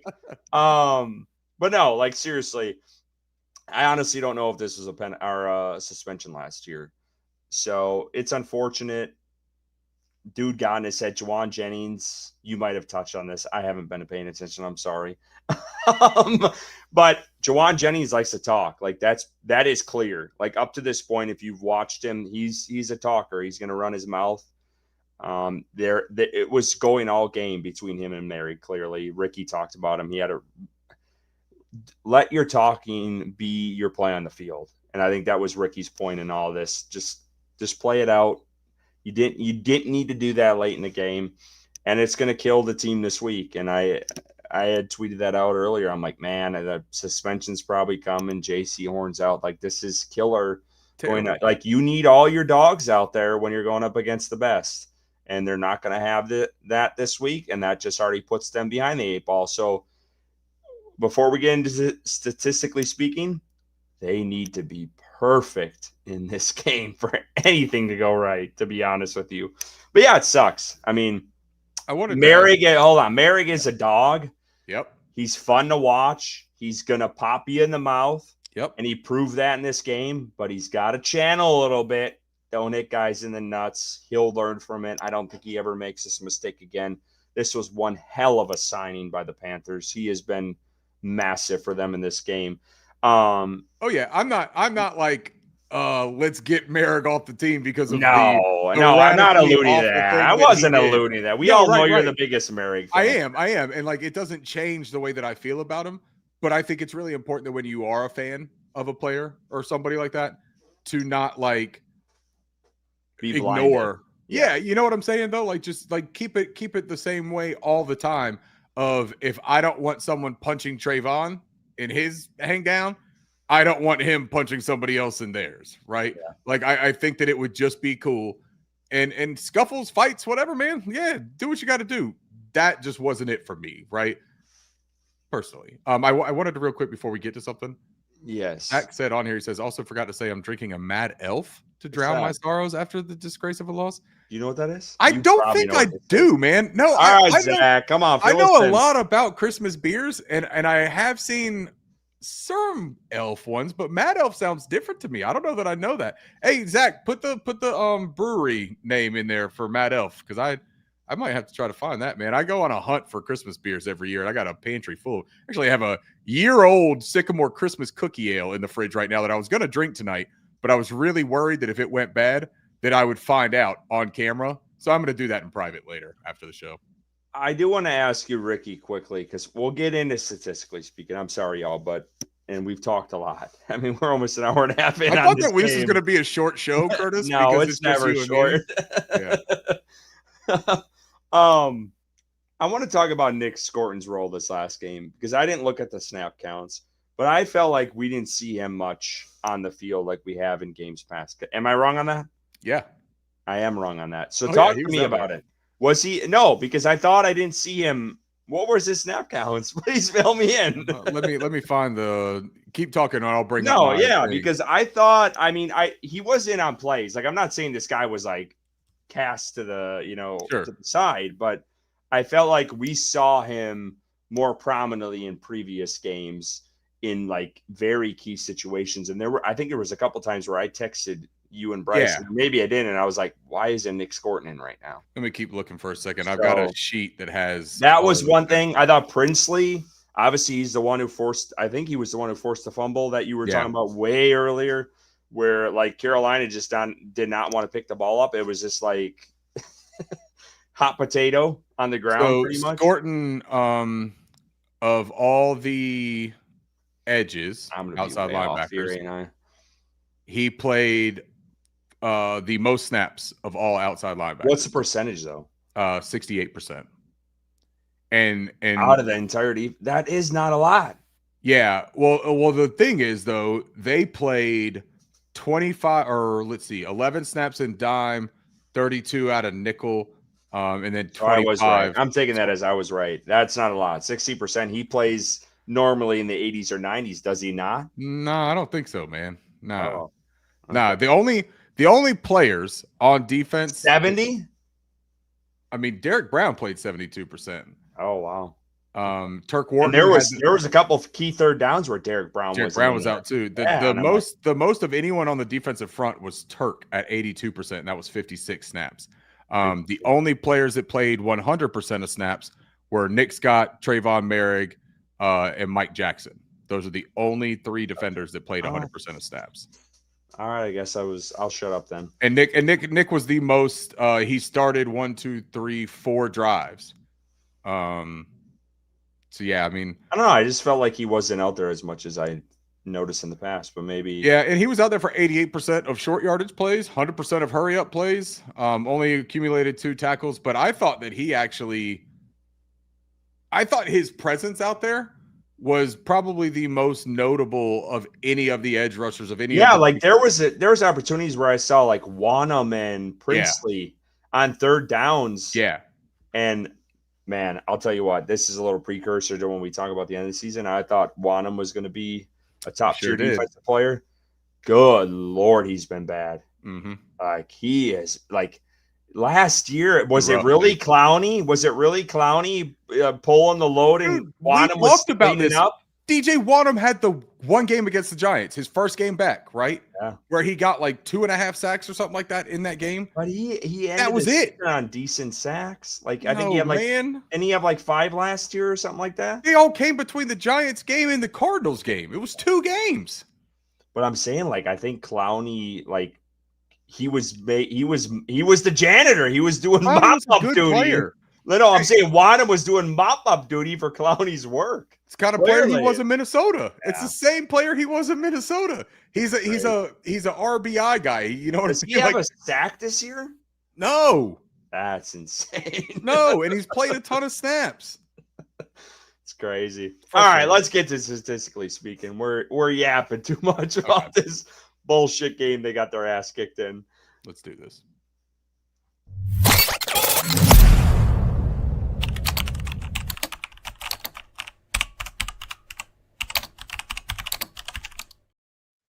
All right. Let's remove the what are you drinking? Damn it, Ricky. I just thought it was fun, man. I thought we'd do it again. All right, you want me to do the Panthers? You want to do the Panthers? No, you do the Panthers. I'll do the Rams. Yeah, we don't want to mess up with the juju, right? And by the way, now you get a better view of my 1960s. No, I'm all for messing up with the juju. You don't know me. Yeah, we got to do something. We got to switch some shit up here. All right, Carolina Panthers offense. Let's get into it.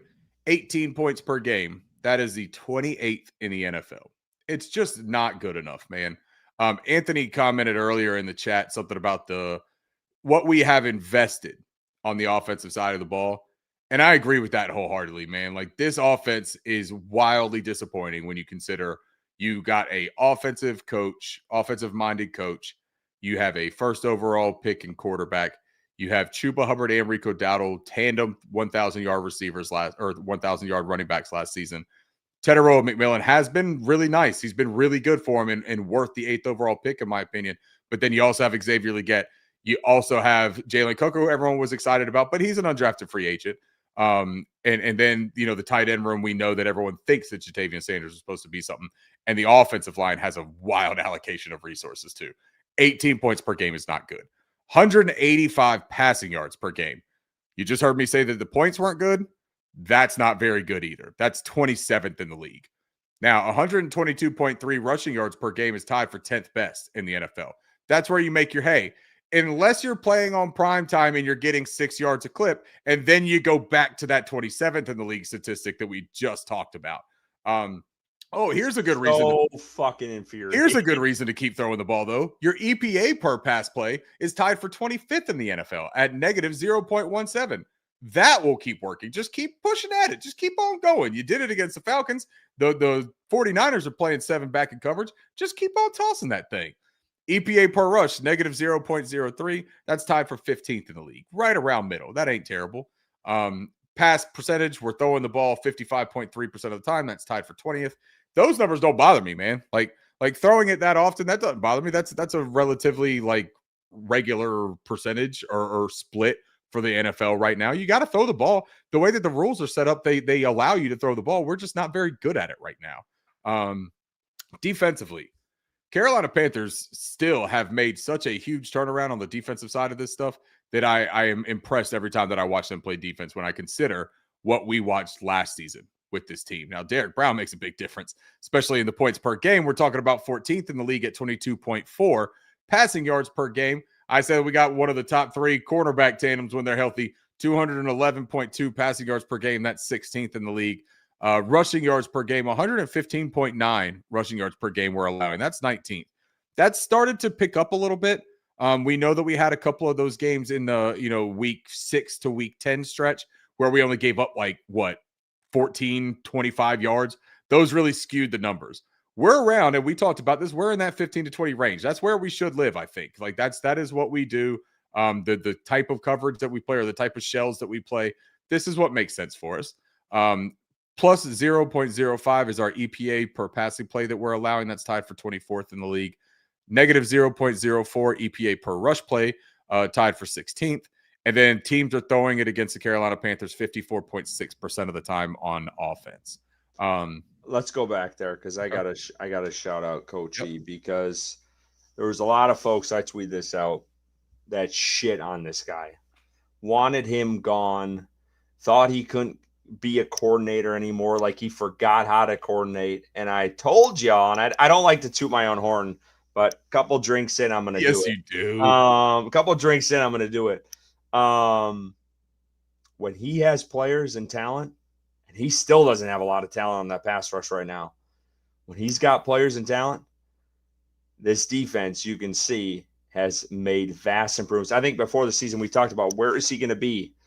And we were kind of in that 20 to 25 range. He's past that. I mean, I think if you look statistically, team defense, I think it's I thought they showed on Monday Night Football, it was in the teens range.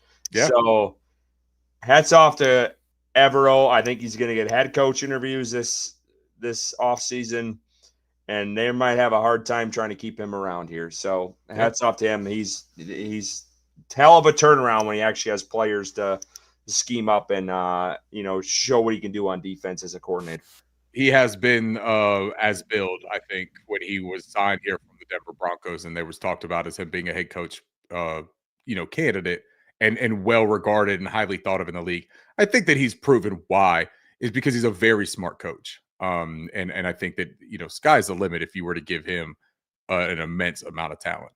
All right, let's talk about some keys to the game in week 13. Now, look, I'm going to preface this by saying these aren't keys that I'm going to look at and say this is why the Carolina Panthers will win the game.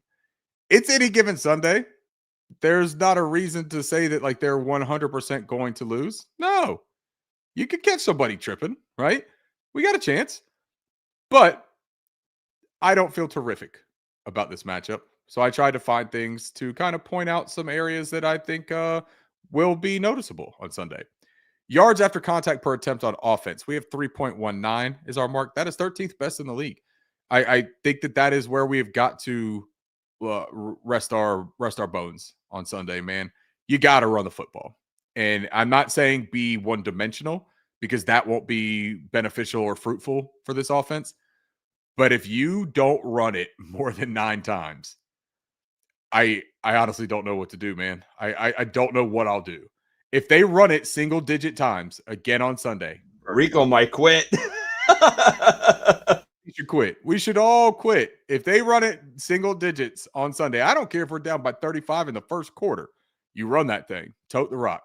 10 plus yard rushes. Now, here's something that I do think they've got to figure out, man. They have 31 on the year of rushes that have gone for 10 plus yards. Those are explosive runs. That's tied for 21st. The passing offense is not explosive. It just isn't right now. Tedero McMillan accounts for about 90% of our explosive passing plays. They have to figure out a way to be threatening, and it needs to be with the run as well.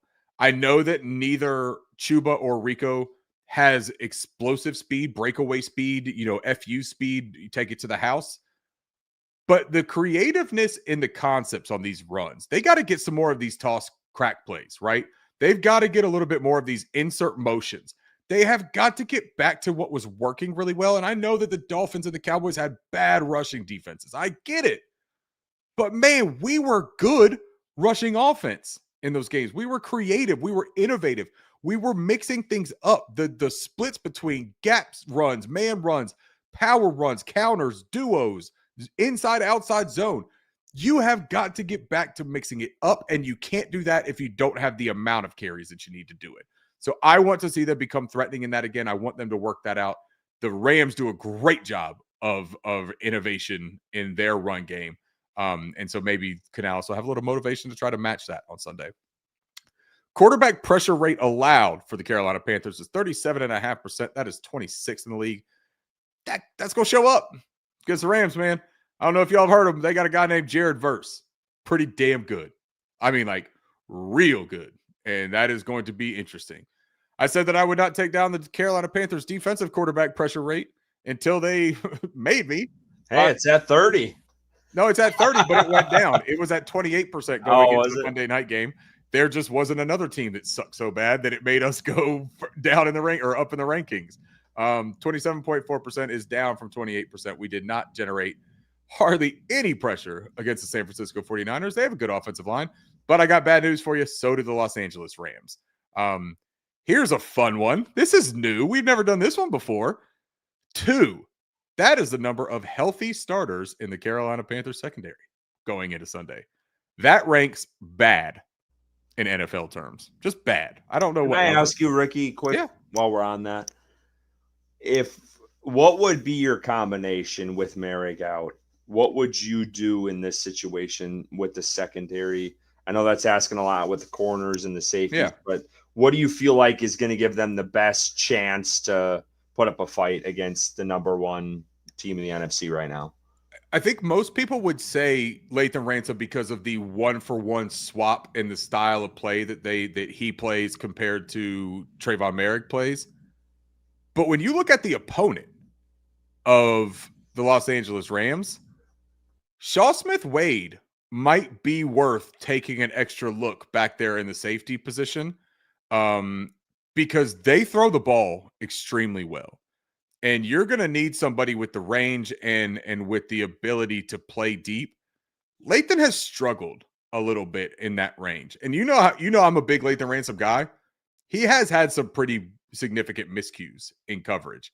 I do think that you're going to see, remember how they talked about the defensive front all offseason about platoons? I think that this secondary is going to be platoons. I think you're going to see Lathan Ransom come in certain packages. I think he's going to be big nickel. I think that he could potentially even see, well, Trevin being back will help out with the dime linebacker. I think you'll probably see him in at dime. But I think that you're going to see Lathan play in the box close to the line of scrimmage. I think you're sleeping on my boy Damani. I think you're going to see him a lot. No, I think Damani's going to play too, but I think that Shaw is better in coverage. But they might need Shaw. They might need Shaw on the boundary. I think you're going to see Shaw on the boundary. I think it's a Caleb. I think a Caleb's going to play outside. I don't think that they like Shaw's. Did Shaw play nickel then when this past week when? Yeah, Caleb came in and he played. Oh, did he? Caleb came in and he played outside for most of that.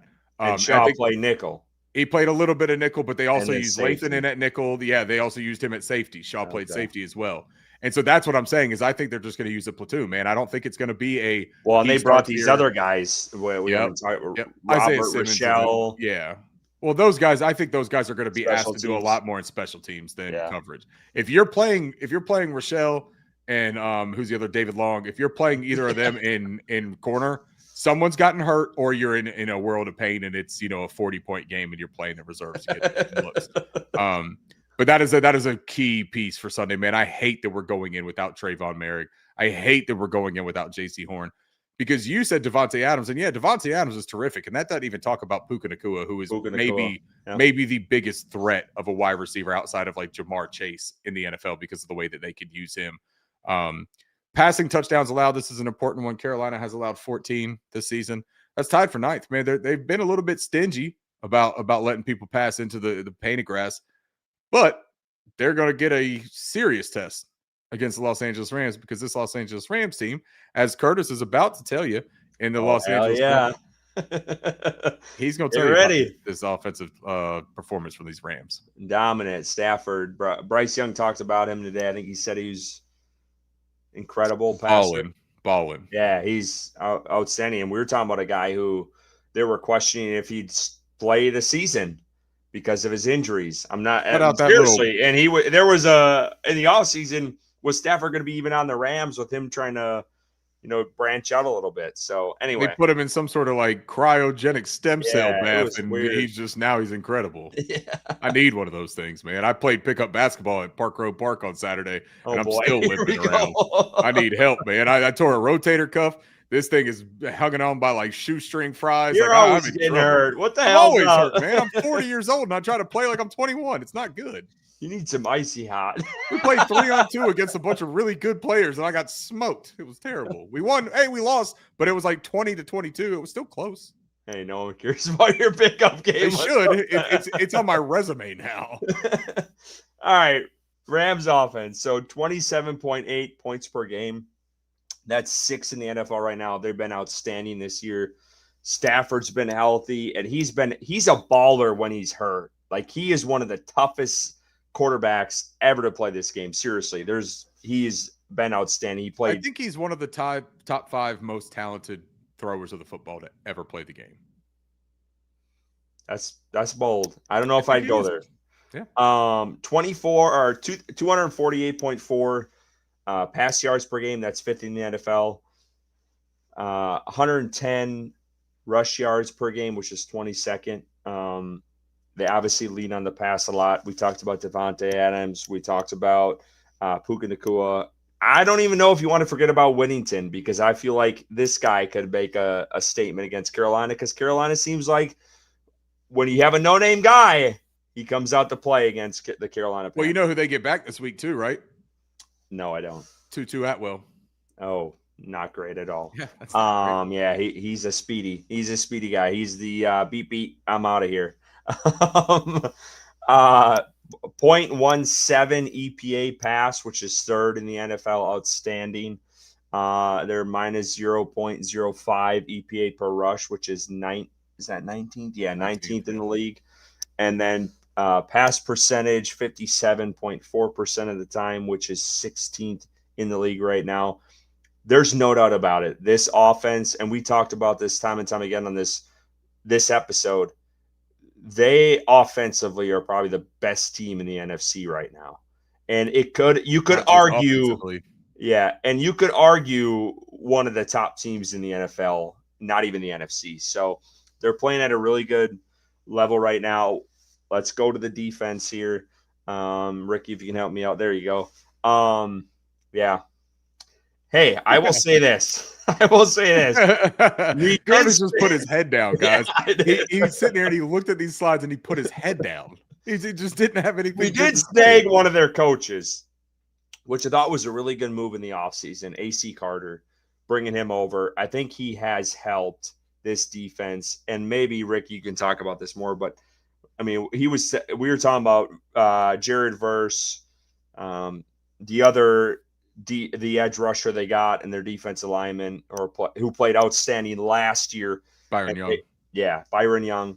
And they brought him over. And honestly, I know we were talking like, could this be the guy who, like, if Evero doesn't pan out, is the play caller at the end? So, like, I do think that was a smart move by Canales to bring this guy. But anyway, let's get to the defense. So 16.3. This is why I'm putting my head down. Points per game. That's first in the NFL. They're outstanding. 208.5 pass yards per game, which is 13th. They're stingy. Here we go, Ricky, because I didn't know this stat. And we talked about it. Rush yards per game. Canales has been clear. And we know Canales, when he gets into a game plan, he's not going to divert from that much in a game. Maybe he changes. Maybe he has this epiphany in this game again at home.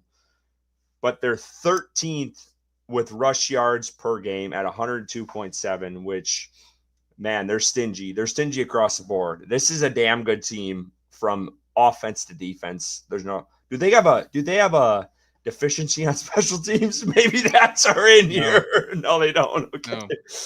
So they're just minus really good. They're just they really are. Good, man.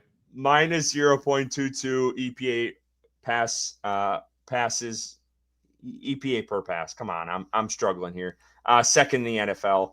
And man, I will say this. Their defensive coordinator probably going to be a head coach this next season. Shula. Yeah, he's playing outstanding.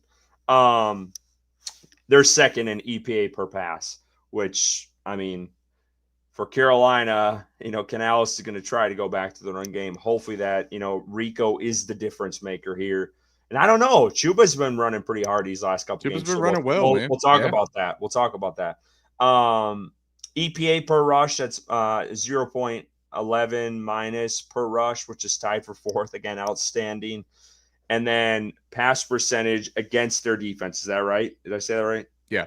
59.7%, which is 10th right now. So, again, offense, defense, they're outstanding. This is the biggest test for the Carolina Panthers in Week 13. Let's go to the keys. I mean, before we get to the keys, just look at some of the names that the Rams defense has on it, right? And the thing about them is that they're not like overly aggressive as far as like sending pressure and stuff like that. Like they do a lot of their pressure looks out of zone. I've got some numbers that we'll talk about that too. But Canales said they're kind of similar to Sala, aren't they? They are. Like the principles are very similar, and I've got those numbers as well. And I would talk about that because I think that that's important to know going into this game is that they're going to face some of the similar stuff, but there's a really big difference too. And I've got a chart from Cody Alexander of Match Quarters that we'll talk about on that too. But we talked about the other edge player, and I said Byron Young. I think you were talking about Kobe Turner possibly too. Yes, Kobe Turner has been really good, but Byron Young has been playing more. He's more of their every down. Kobe Turner is the guy from Wake. Too. Yeah. Kobe Turner is the guy from Wake. Braden Fisk is the guy, the Florida State interior defensive lineman. What's that I was the one really they traded up with Carolina? Wasn't it Fisk? Yes. Yep. Exactly. Yeah. And he was a guy that I was very high on. Puna Ford, their nose tackle, is a really good nose tackle for them. Josiah Stewart was the rookie out of Michigan this year that we also really liked as a potential fit for Evero as like a rush backer because of his, he's got a small stature, but he is lightning fast, lightning quick. Then you got Jared Verse, of course. Nate Lamon just got a contract extension for his play this year. Emmanuel Forbes playing outstanding right now. Emmanuel Forbes they just got from Washington, and like Emmanuel Forbes has had like a guy that everyone had a rebirth, man. Now I will say this though that Emmanuel Forbes is the kind of defender that I want to see Xavier Legette and Tedero McMillan remember their size when they play this guy. Lean into the physicality because Emmanuel Forbes is extremely savvy and he's very good in coverage and he's very smart, got great ball skills, terrific recovery speed and just like play speed. But he is 175 pounds soaking wet with weights tied around his feet. Like he is a light guy, and I want to see them really lean Durant, 5'11", 182. Kobe Durant small as well, but Cameron Kitchens is kind of their, not necessarily Trayvon Merrick, I won't say that, but he is their chess piece. He is their guy that kind of like turns the wheel for that defense. Cameron Kitchens was the Miami Hurricanes player that, a lot of people were very high on. He didn't test extremely well in the combine and stuff like that, so he fell down into the draft.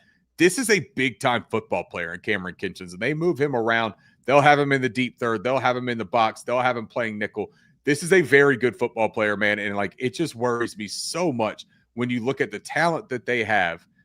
They've just been very healthy, though. Like looking at like this, I'm looking at their IR and questionable.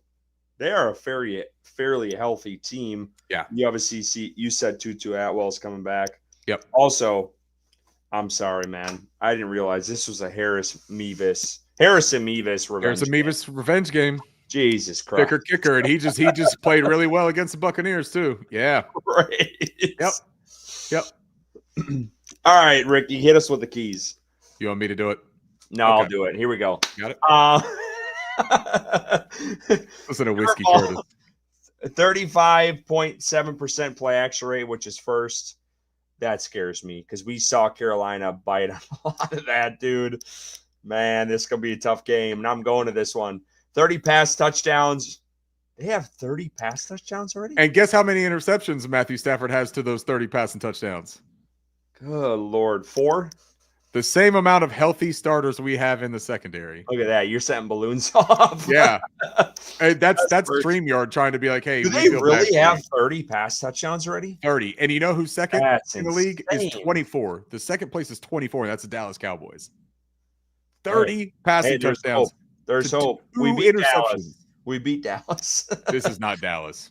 28 point. No, you're right. 28.1% QB pressure allowed, which is fourth. They do not allow pressure. That's Yeah. not good for a team that doesn't generate pressure. No, it's not. It's not good. Evero, are you listening to this podcast? Hope you are. Dial up. I mean, we need to see Ransom on some blitzes. Trevin Wallace on some dialed up blitz. Hey, maybe Josie Jewell will come out of retirement this week. We never know. Hey. Ragnow did. Yeah, right now, dude. You never know. All right. Defensively, 20.6% blitz rate, which is 28th. I like that. But hold on. Get to the next one because it don't matter how often they're blitzing. I know, I see it. Damn it, I see it, Ricky. Don't ruin my optimism here. I have to. 35.2% QB pressure rate, which is 12th. Yeah, it's good. So that's the thing, man. We talk about like the similarities with the 49ers, right? The 49ers didn't blitz a whole ton. They dropped guys in coverage and try to make it difficult because they knew that they didn't have the pass rush to get to you, right? So if we can't get home, we're going to make you beat us on the back end. But the Rams, it's similar to like the Philadelphia Eagles approach in the Super Bowl. They don't have to send a whole bunch of people because they get home with their base. That's their strategy, man. And that is a really difficult one for the Panthers because we allow pressure where we've shown to be susceptible against teams that drop a lot in coverage. I have one more thing that we'll talk about right after this, but Curtis, I'm going to let you finish that last one because that last one is very daunting as well. Yeah. 4 consecutive games of 2 or more turnovers.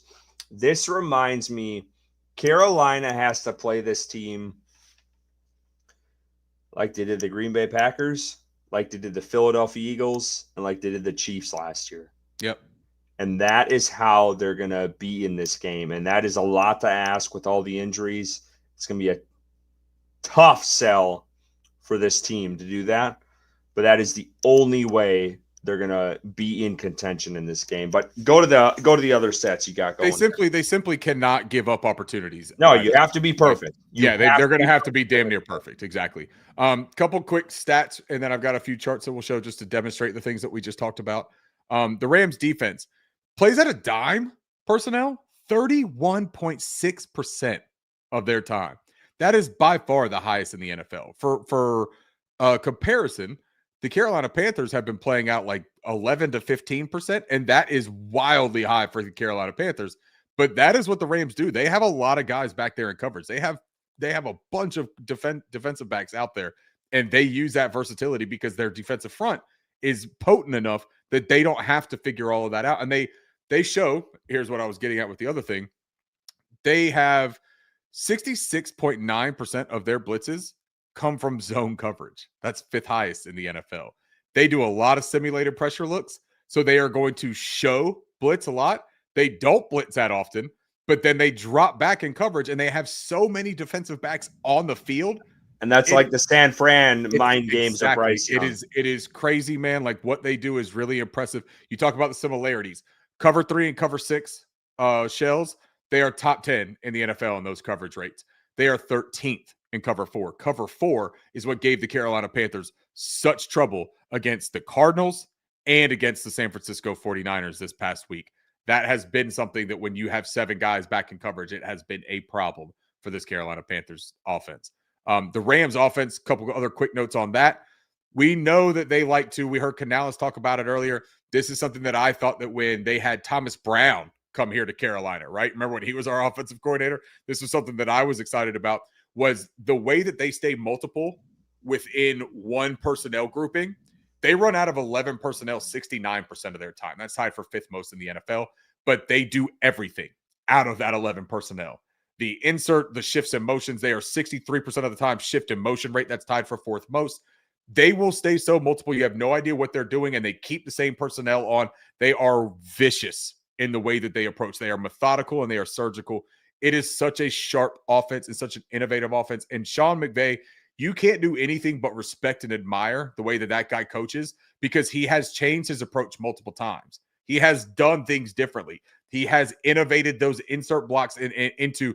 I've seen Puka Nacua. It was, I believe it was against not last week against the Buccaneers, but the week prior, maybe against 49ers, where he had Puka Nacua on an insert gap through the C gap, insert motion through the C gap, and ran a deep crosser off of it to get a free release. And that was against one of my favorites. Actually, it was against the Buccaneers because it was against one of my favorites, Jacob Parrish, the nickel corner rookie for the Buccaneers. And I was like, oh boy, don't get him started. And I was like, no, but it's just impressive because what they did is they were literally respecting Jacob Parrish almost in a way, saying, dude, we're going to figure out a way to get past this guy and grant a free release.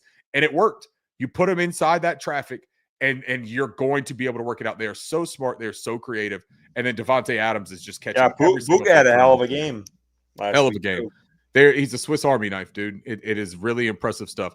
Let's get to a couple of these charts that we had from last week. We tried to show these. Now, look, this is very phallical again, but it's going up this time instead of down. So at least this chart is more excited than all of us are. It's having a better night than the Carolina Panthers are. This is the blitz rate on the bottom axis down there, and then the simulated pressure rate over to the left. So you can see right here, the Carolina Panthers are in the bottom left passive quadrant with the red pressure rate. That pressure rate in the red is bad. Green is good. Now let's hold on, so we can explain this for folks. So they're above Arizona. Am I seeing that right? In a simulated pressure rate, they're above Arizona. Yes. Yeah, the 0.06, they're right above that. Just so folks, because it's hard. So they blitz. Their blitz rate is around 0.25 or 25% of the time blitzing for Carolina, and their simulated pressure rate is about 0.06, so 6% of the time. But league average is right there in that 7 to 8 for the simulated pressure. Blitz rate league average is right there around 28, 29%. So that's that access line that you see right there. For the Rams, I'm trying to look, they're going to be a green dot because they do everything well. Blitz rate. So they're only probably a percentage more than us on the blitz rate, 27-ish, 27.5. But their simulated pressure rate is the highest in the league at 13%, 12.5%. So they are showing blitz on a lot of opportunities, but they're not necessarily sending extra guys. That is a dangerous thing for the Carolina Panthers offense, in my opinion. Let's move to this one. This one's fun. This is pressure rate and open receiver percentage. This shows you how often the pressure comes and then open receivers on the defensive side. The Carolina Panthers are over here second farthest to the left because they have one of the worst pressure rates, right? Behind only San Francisco over there. 23-ish, 24-ish% over here. And then open receiver percentage, over 44% of the time there's open receivers, despite the fact that they're not sending pressure. Like it's not a good thing. But then you look over here at the Los Angeles Rams, they're right here near that access point. You see the two green dots, the darkest green dots you have there? That's the Houston Texans, who are the league's best defense by pressure rate and things like that. And the Los Angeles Rams right above them. The pressure rate to the open receiver. Where is that? I can't see. Right there in the middle. Right there in the middle. The two darkest green dots. Oh, yeah. In LA. Yep. Those right are below, right below Indy, right? Yep. Okay. Yep. And so that is the overall EPA. The coloring there on this graph is the overall EPA defensively. And that is just absolutely tremendous for where LA is on that. This one here is a little bit different. This is kind of like showing the overall. Oh, did you just get rid of it from me? There you go. Okay. This is defensive scheme clusters. So this is going to show you've got like the base shell defense, right? Aggressive single high, and then zone pressure in disguise, and then aggressive man coverage. There's going to be overlap here, but this is like the percentage of where they fall the most in. The LA Rams and the Carolina Panthers fall in the very similar side here because of the way they play the cover three, because of the way they play zone. Not a whole lot of man, and they don't send a whole lot of pressure. So they fall in the same bottom right graph down here. But look at the colors of the EPA per play allowed, right? LA is one of the only dark green. They are the only dark green EPA allowed over here by playing out of their base shell defense. So that's cover 3, cover 4, cover 6. That's what I talked about earlier. But they are the only one with a tremendous EPA per play allowed because they can still generate pressure. But they have all of those defensive players out there, those defensive backs out there for the modern NFL offenses. They are just really Chris Shula. This is why he's going to get a head coaching job. He has turned it on its ear about what he needs to do to get an advantage. That's the Mike McDonald way. It's the Chris Shula way. It's the D'Amico Ryans way in Houston. They are just innovative, man. They are taking advantage of their personnel, and they are not worried about what an offense does. They are throwing their answers out there despite whatever the offense is trying to do. So those were my new things to look at here for us, Curtis. I was just about to ask you this, but I had to Google it. So this is the son of Dave Shula, the grandson of Don Shula, Yep, and the nephew of Mike Shula. We all know Mike Shula. football royalty. But I was curious. I'm like, okay, he's clearly got the last name, but I just And wanted he's young. To sure He's young, man. He's tree. But he's been in the NFL. I think he's got like 13 or 15 years of NFL experience. I mean, like he's not green by any means, man. He's just young.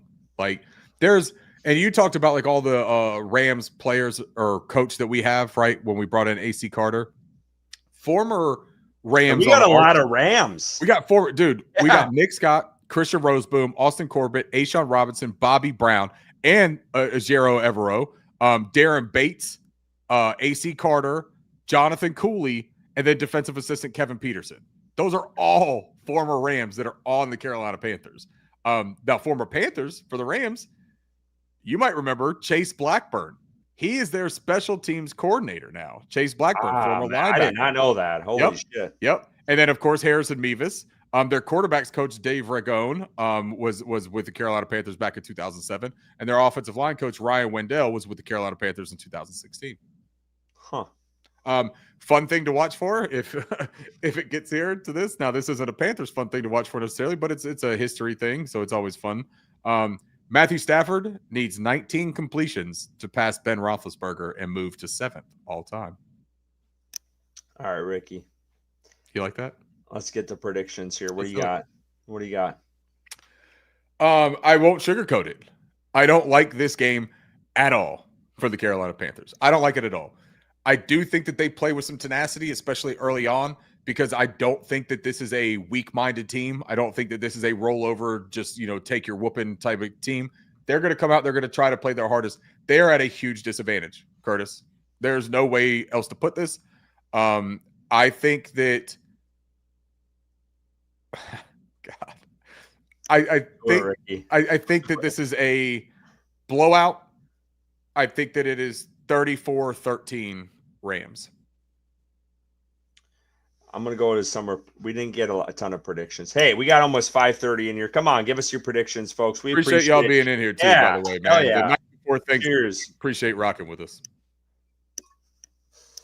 What is it usually? I don't know if it was down here, but up in the Midwest, it was Blackout Wednesday right before. The night before Thanksgiving is the biggest party night in the world. So, hey, we got 530. Yeah, the fact that y'all chose to spend that with us, and the fact that Curtis and I chose to spend it together talking about this Panthers team. Yeah, you're getting your ass with them. You're never going to meow mix me. Predictions. Here we go. So, Michael Muehlhoff, 7637, 3810 Rams. Nate DeLagetto. I'm sorry, I was close. 24-16. 24-16 Rams. Hard to see us winning this one, but I hope I'm wrong. I hope so too, Nate. I'll tell you this. If J.C. Horn was playing, I feel like I could side a little bit easier. The Rams, top team in the NFC. Matthew Stafford is playing out of his mind. This offense, Devontae Adams, Puka Nacua. I still think Whittington is going to give them fits a little bit. I feel like Carolina always struggles. And you said Tutu Atwell's back. I'm sorry, Tutu Atwell. He's Well, and going to then we give them didn't fits. even really talk about their running backs, Curtis. Like Kyron Williams and Blake Corum has started to come on a Yeah, little but bit for them. I feel like Carolina has done decently against the run as of late. So I have some confidence in that. But between Adams, Nakua, Atwell back, that concerns me a ton. The defense is playing outstanding, but not so fast, my friend. Not so fast.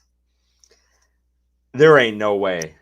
There ain't no way that I'm going to go into this Rams game this weekend. I'm going to the game and I'm going to take the Los Angeles Rams. I think Carolina needs to play this game just like they did the Green Bay Packers.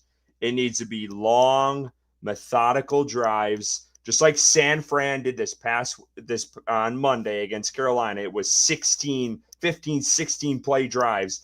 Keep Matthew Stafford off the field. Run the ball. I know this run defense is stout, but if you can get Rico going and you can mix Chuba in and get these guys going, let Rico this dude is angry. You can tell that in his press. He is pissed off that he did not get the touches this past week. Run that guy into the ground. Run Chuba with the mix. Run as much as you can. Time of possession in this game, and I think this one is close. And I will take Carolina 27-23 in a nail biter. Carolina bounces back like they have after really bad losses, gets the win. I don't know how they do it. I'm not going to explain it much more than that because if J.C. Horn is out, it's going to be tough. But if they can control the clock and run the ball, and this offense plays near perfection where they don't have turnovers, I think they have a chance in this game. Somehow Stafford lays an egg and they get a win. I'm glad you did it, Curtis. And I'll be completely honest with you, man. And I think that we might have talked about this last week or something before or after the show or something like that. I felt better about playing the Rams if J.C. Horn is healthy, Trayvon Merrick, and I thought that we would win in San Francisco. And I think that had they played up to what they could have played in San Francisco and won that game, which I think they really should have, man. I'm not trying to be a homer about this. I think that game was for winning and for the taking, and they dropped the ball. But if they had beat San Francisco and they came here, I don't care what the Rams did. They could have done exactly what they did against the Buccaneers in that Sunday night game. I thought that was the catapult for this Carolina Panthers team. I'm very nervous about where they are with injuries and where they are with confidence and where they are with stability right now. That I'm with you. I think they come out and try their damnedest. You just think that they finish the deal. And I think that when they come out and they try their damnedest, the Rams are going to tap them on the top of the head and be like, that's a really cute dog, but yeah, we're a lion. And so like, we're going to do lion things. But I hope that I'm wrong about that, man. I really, really do. I would love it, Curtis, if your Christmas miracle came true. The injuries is what's holding me back. That's the toughest thing. It's scary. I think they're better off losing to San Fran and then going into LA and having a bounce back game than they would if they would beat San Fran and then lay an egg and lost. That's just me. I just think consistency wise this whole season, there's always a bounce back game. So I'm praying that happens, but it's tough with JC and Merrick out. Yep, I'm with you. But to Curtis and his optimism. Yep. Cheers. I'm out of beer. Happy Thanksgiving, everybody. Curtis, favorite pie. Do it quick. It's I'm gonna get shit for how I pronounce this, and I don't even know on this because there's a million ways to say it. I say pecan pie. Pecan pecan. Actually, I say pecan usually. Pecan. Shout out my buddy Mike Green, country as hell, and he said I said pecan one time. I think I say them both, and he said man, you're from the South. That's pecan, and so ever since then, for some reason, it's been in my head. Pecan. There's like 4 ways to say it. We did a study on this with. I think it's only 2. It's pecan or pecan. That's No, it. there's like 4. We did If somebody says pecan pie, then you just run the hell away from them. Don't ever hang out with someone that says pecan pie. no, there's like 4 ways to say it. We literally did a study on TV about this. I'm not kidding you. And there's like 4 or 5 ways to say it. And now I'm gonna look this up because we're down. What's your I'll just do mine. favorite? Mine is the sour cream apple pie that I make. That my grandmother made. It was my favorite pie growing up. Sour cream apple with a nice cinnamon streusel topping. It is absolutely phenomenal. You use like the Granny Smith apples with some brown sugar, sour cream. You bake them there, and then you make a nice cinnamon streusel on top of it. It is absolutely phenomenal. It might sound crazy. It might sound weird. If you're in Charlotte during the holiday area and you happen to see me out, ask for it. I probably got one at the house. I'll cut a piece and bring it to you. It is one of the most phenomenal pies. I do like pumpkin pie too, man. I'm a basic bitch sometimes. I enjoy a nice piece of pumpkin pie with a nice cup of coffee after stuffing my face with the turkey and the mashed potatoes and the stuffing and all that Your stuff. I favorite do side? enjoy it. What? Your favorite side? My favorite side? Honestly, man, I'm a mashed potatoes guy. I ain't never met a potato that I don't love, man. Like I love potatoes. So for me, and I don't get mashed potatoes often. My son don't really care for them, which is the craziest thing in the world. He'll eat French fries, he'll eat roasted potatoes, he'll eat all kinds of fondant potatoes. I will say fondant potatoes. I think last year we had the same conversation. And fondant potatoes are my favorite. It's where you cut them flat side, you cook them in a chicken broth with butter and a bunch of aromatic herbs, thyme, rosemary, and then you turn them over. Once they absorb all of the chicken broth and all of that butter and aromatics, you turn them over and you roast them on the flat side to caramelize them. And they eat like these little bricks of gold, man. They're phenomenal. They're the best thing you'll ever have in your life. I'll tell you what, when I moved down here 8 years ago now, I think it is. Yeah.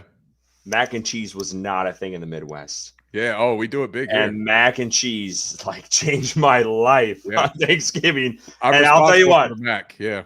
My wife and I, we make a hell of a mac and cheese now. That's like the one thing we're gonna have to do a mac cook-off one time then, because I do the mac and cheese. Always requested by family that I do the mac, so that is interesting. But here you go. I wasn't lying to you. So it's pecan, the fuck it is, and pecan. Yeah, pecan, I can see. So there's sure. 4. There's 4 different ways. Pecan is nothing. If somebody says pecan, I'm telling you right now. Actually, you know what? I want to go back and amend something now that I've heard that. There is an appropriate time to punch somebody in the dick. And that's if they say pecan to you. If they say that thing that Curtis just said, I fully support punching somebody in their nutbag, because that is crazy talk. I think the way I've always said it before we moved down here was pecan. And say pecan or pecan.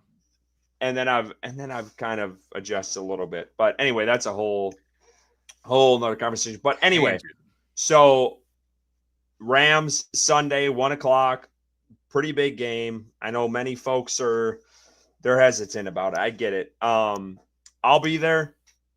It might be raining.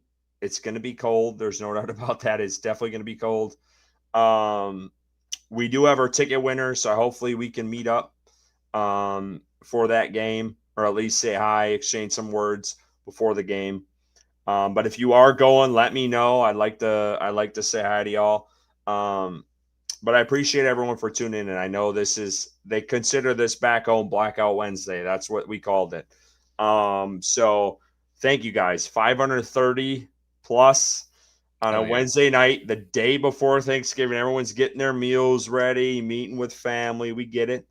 But 500 of you chose to listen to me and him bitch about this team for about an hour and a half, and then try to speak you made all day. Exactly. So, hey, we appreciate you. We have a ticket giveaway coming up. We also have a jersey giveaway. That'll be before that, I'm assuming. So tune in for that. We appreciate every single one of you guys for tuning in tonight. And as always, keep pounding.